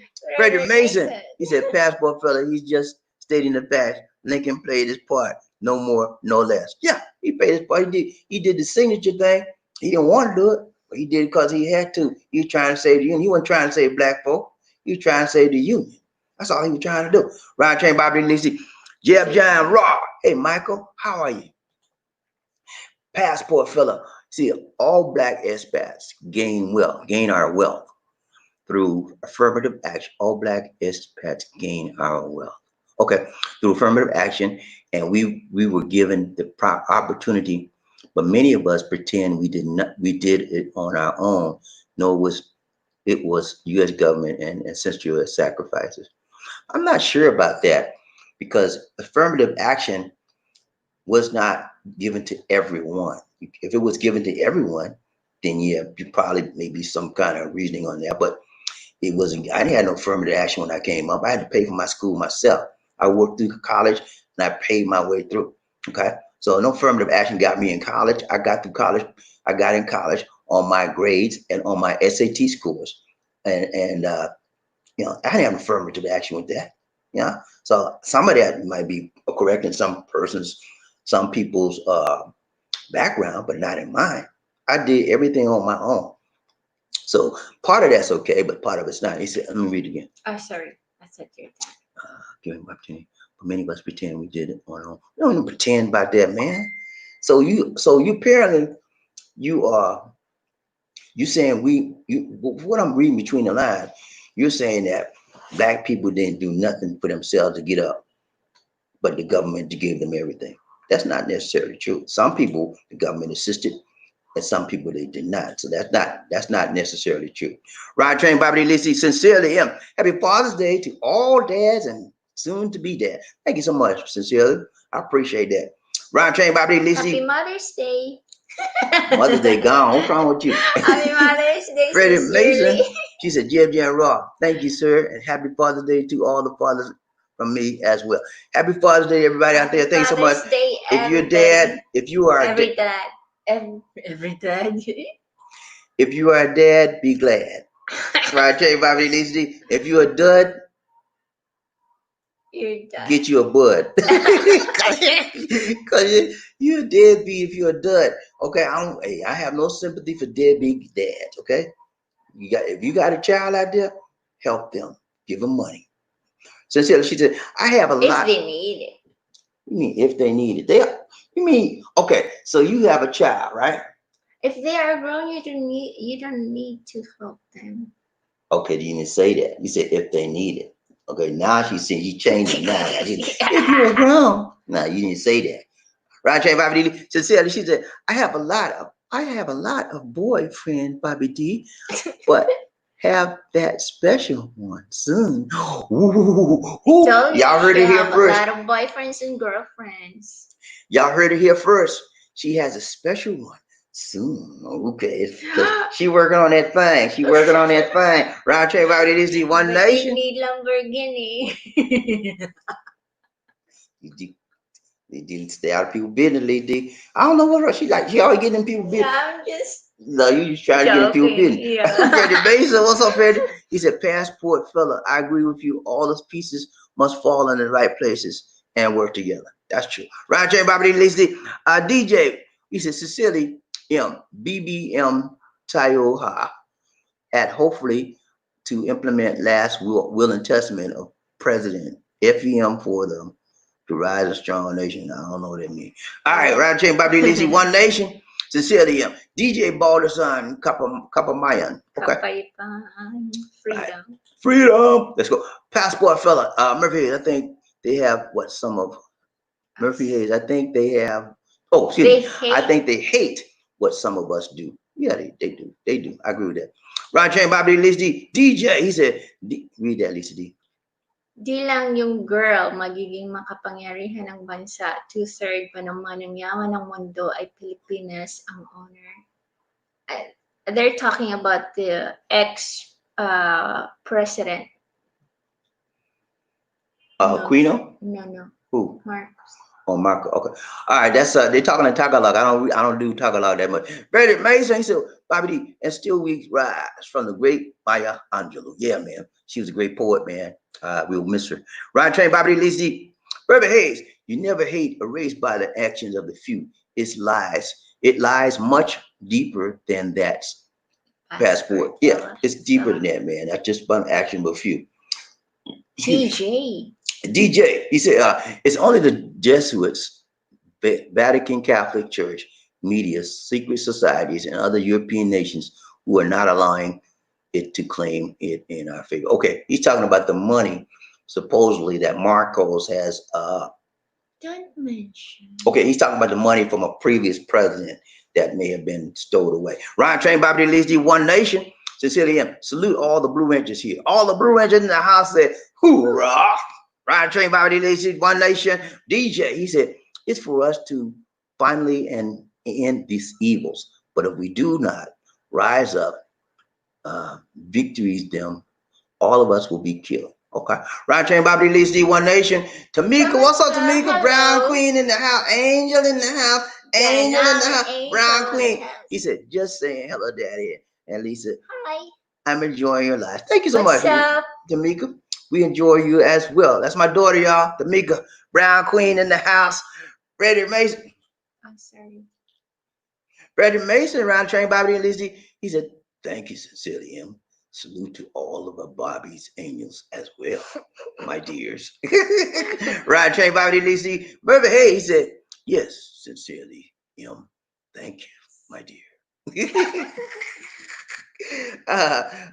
Dave Carter in Hello, the house. Dave. What's up, Dave? You all right, man? Good to see you. Good to see you. Good to see ya. Riding Love Train, Bobby D, Lisa D. One nation, one love, under a groove. He said, hello, Bobby D and Lisa D. Nice to see Lisa D not working today, but chilling out with her. Hey, Lisa D had a big load. I thought, I said, Lisa, you gonna work? You gonna do what today? Yesterday, she said, I got a load of clothes to do. I could do my clothes first. I said, you come on, we can do the clothes later. No, we had what she did was she had to get those clothes out first because after I did the show, we had to go out and do some errands. So that's why she did that. Ron Chain, Bobby D, Lisa Murphy, hey, what's up, Murphy? He said, I heard a song on Turner Classic Movies. They sang a song, The Monkeys, into some boy hunger have no tails. Huh? Monkey to some boy hunger have no The tails. tails? I hear you, man. Sometimes that means there's something missing. Ryan J. Bobby. Ryan The J. tail is missing. More than that. Ryan J. Bobby leaves the DJ. He said, what am I doing? It's simply waking you guys up into the reality that the book of Revelation says you guys are rich but poor as for your state. But the wealth of the wicked will be transferred. That's Bible, man. You cannot argue with the Bible. I can't debate that either. Ron Train Bobby Lisi to the righteous one. Ron Train Bobby Lisi, One Nation. Frederick Mason, he said they can try Bobby D. You remember the saying, God made dirt and dirt don't hurt. Yeah, you're right about that. It don't hurt. I surmise dirt will hurt you. Oh, yes, it will hurt. It will, and bad too. Yeah, you sure will. Ryan Chain, Bobby Lisi, One Nation, KC. KC, What's up, welcome KC? How you back, doing, man? Casey. Long Oh, you time got no a see, picture brother. now. Long time no see, man. You all right? Good to see you. Good to see you. Good to see ya. You got a picture too. Okay, good there, man. He said blacks died for civil rights. Once we get our civil rights jobs, Los Angeles Social Security started to replace black workers with Asians, where blacks were early retired for their reason. oh, I didn't know that. Okay. So he's saying that once black people got a job, they need to replace them with Asians. I guess they're trying to keep minorities, keep it floating around. The minorities dead. I don't know. Ron J. Bobby D. Lazy One Nation DJ. He said the simple fight that had going on for ages from Genesis 3:15, seed of humans, blacks, service. Okay. Ron Chain, Bobby Lisi, One Nation, KC. He said, I understand that animosity towards race relations. All whites have varying levels of racism, not all whites supremacists. And I appreciate those that join our struggle to eradicate core race. Yeah, I agree with you, man. 100%. Now, I have a lot of white friends, and they're not racist, in my opinion. And there's some that are, and I don't deal with them. But all of them are not racist. That's why many of them, as you've seen on TV, are out in the streets with the blacks and the Caucasians and Asians, Latinos, all together. That's what makes this movement so unique. We are coming together, all different races. Ryan Train, Bobby D. Lacey, One Nation. Murphy AC, I agree. Yeah, gotta agree with that. DJ, exactly. Then those people are your allies. They see us more humanly than color of our skin. Those guys are invited to your group and can join in the gospel preached by your people. Yeah. DJ, actually, the Israelites should shine across the earth. DJ, it's your history and your ancestor is the Messiah of mankind. Okay. Frederick Mason, I also agree, Casey. All right. Ryan Train, Bobby Lee. I said I also agree, Casey. Oh. Don John. I said Don John. John Thomas. John Thomas. What's up, John? He said, on one thing, on Tuskegee Airmen, in a movie about them, Mrs. Roosevelt came and asked one black pilot to fly her around, and she loved the flight. And President Roosevelt expanded the unit of black. Okay, I didn't know that. I remember seeing the movie, but I don't remember seeing all that. But yeah, man, that's good information, man. Because that showed that the black pilot did her very, very good, and she appreciated it, and she wanted them to get promoted. She wanted them to be able to do more, and then the president did that. Right, Train Bobby Lacey. Murphy Hayes, he said, the losers of the war can sue for peace. Yeah, sue for peace, man. They lose. They're losers. Ryan Train Bobby Lacey, One Nation, KC. He said, most blacks have white blood. These are our brothers and sisters oppressing us. They are us. and we are they. They need to face their legacy. Yeah, a lot of blacks have white blood, because they intermingle with our races. Even from Africa, they rape women. Sometimes they did that thing. So a lot of us have some white blood in it. Ron J. Bobby Lizzie, actually DJ. He says actually the serpent sees a repenting and the okay. Ron J. Bobby Lizzie, One Nation. DJ, it's irony, but the Gentiles can be at. Okay, Ron J. Bobby Lizzie, One Nation. Joshua Joshua Moore, Moore. Bobby, I like Hello, the white shirt. You Joshua. look fresh, man. Hey, thank you so much, man. This is my what's the name? Manila. This is my Manila shirt. I don't know if you can see it. Maybe that. This is my Manila shirt. I got this when we went to Manila, like what year before last, I think. We had a good time out there, man. We just had a weekend trip out there. We loved it, but I had to get out of there. My You got sign. that in Ocean Park? If we got an ocean, my sinus was killing me. I can't stay in Manila that long. Ryan Train, Bobby Lacey, One Nation, Terry Fleming. He said the slave rebellions all over the South began to get organized. The abolitionists and slave changes everything. Yeah, abolitionists had a big part in getting the slave freedom. They continued to press Abraham Lincoln to free the slaves. Press. Frederick Douglass, all of the big abolitionists, and he did it, but he didn't do it because they pressed him. He did it because he wanted to save the nation. Ryan Train, Bobby Lacey, One Nation, Michael Mike Carver, Coffee. Lisa D. Hello. You don't realize how much the Love Train riders like you. I see a spin-off show in your future. Bobby D will help you out from this. I told him it's coming. Watch. It's coming. Keep praying. Ryan Train, Bobby D. Frederick Mason. Hi, you too. What's up, Frederick? He said, Lisa Bernardo. Yes. I think you would be fine with your own show, and you have Blue Rangers already. Just think about what you want your show to be about. Hey, I got a good thing. You can make your show about what? What you like to do. What's your favorite thing you like to do? Eating. Other than eating, what is your favorite thing you like to do? Sitting down. No, I'm gonna tell her she don't know. Her favorite thing she likes to do here is cook. She loves to cook, man. That's her thing. She likes to bake and she loves to cook. She does, so that's probably what it'd be her show about. And then we'll do some talking around that and just show you what she cooks and how she cooks. She likes. You didn't get one of the. I mean, you didn't take a video last night that I'm throwing my tonic. Oh, she did the tonic. I told you about her tonic she does for me. I take 2 teaspoons every morning, and it keeps my chest from getting filled with mucus and phlegm. We ran out. She made a batch last night, and I forgot to take the video. I should have took a video and show you step by step how she does it. But we got a big bottle now. When she do it the next time, remind me to take a video. Okay. But yeah, it'll probably be on cooking. Murphy, hey, what's up, Murphy? He said, I agree with Mr. Mason. Put yourself in our hands and we won't let you down. Queen Lisa D. Blue Rangers are ready. Tell you, see, that's all right. They want you to get your show. I'll be with you on the show, Lisa D. So you don't have to be scared. We'll be all right. Ryan Train, Bobby D, Lisa D, One Nation, Terry Fleming. As early as the 1800s, the stressors of slavery were unraveling through the constant rebellions that started putting the fear of God in the southern states. Yeah, man, they didn't like the fact that black people was free, and it just, the Civil War in their mind was never over with. They just wanted to keep it going.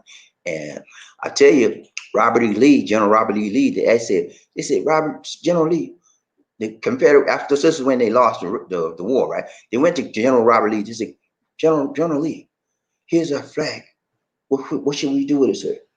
He said, put it away and fold it up and put it away. That means let it go. It's done. But some people never let that go. And that's what we got, these supremacists right now. Ryan Train, Bobby Lee, D, One Nation, KC. He said, I worked at 18. Okay, you worked at 18. Good. I put that too. It was a quota affirmative action. I was a telecom hearing many human relations conversations while testing voice quality of the network. Okay, so you got in the ATT on affirmative act. I didn't get on the affirmative act. I got on my own merit. I passed the test. They give you a test. You pass that test, and you pass the interview, and you get your job.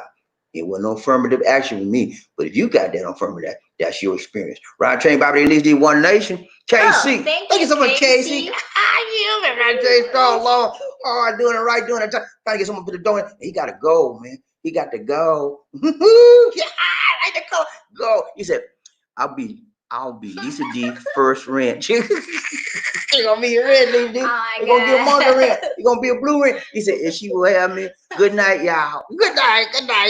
Hey, we gotta do a dance before you go, man. We gotta do a dance for KC. Let's do this thing. Ladies and gentlemen, one of the original players from the Himalayas. Drums in the house. I said drums in the house.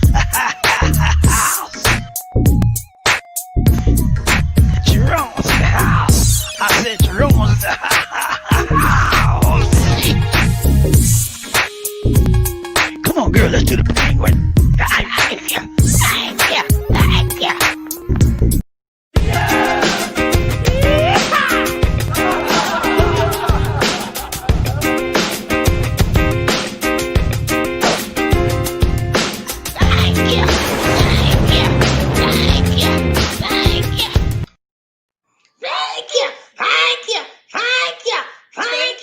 Thank you, KC. You're much appreciated. Thank you for the donation, sir. Appreciate you. Thanks for being with us tonight. And don't make yourself a stranger. Keep coming back. Thank you so much. He said, okay. Yeah, right, J. Bobby Leads the One Nation. That's it. All right, guys. It's been real. But we got to go. Go. All right. We're gonna say big shout out to KC and everybody else who gave tonight. Reginald, Terry, Jan, Markel.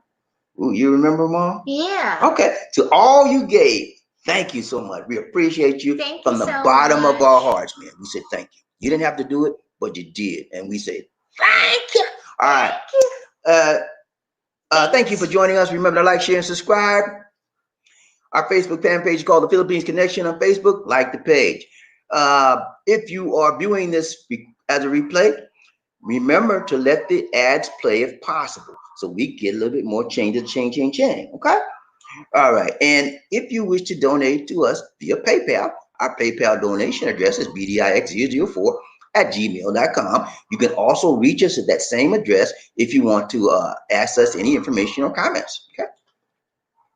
We have a free Android app on the Google Play Store called Philippines Expat Lifestyle. You can download that app free of charge and watch all of our videos from the very first one we did up until now. And it's free of charge, and you bypass Google. Just download it to your phone. You can call that number 1800 for veterans information.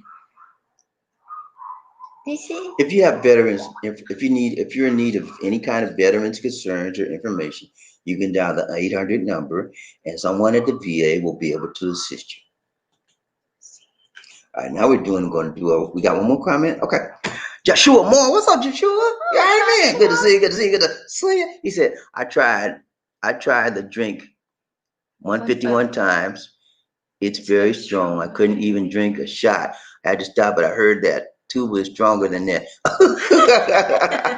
Tuba will knock you out, man. You take one sip of Tuba, be like, boy. No, Tuba it tastes good. Okay, thank you, Lisa.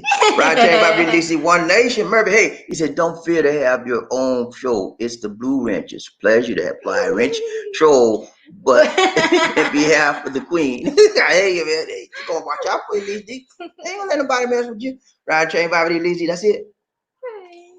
All right, we got Freddie Mason. He said, yes, sir, Murphy. It's our duty to please that troll booty. Our duty to please the booty. Right, train Bobby Lisa. Freddie Mason, he said, yeah, man, he laughing. Right, train Bobby Lisa, One Nation. All right, let's do our closing clips. We out, man. A towering presence, run like the wind. Be a king or a queen. Life in the Philippines.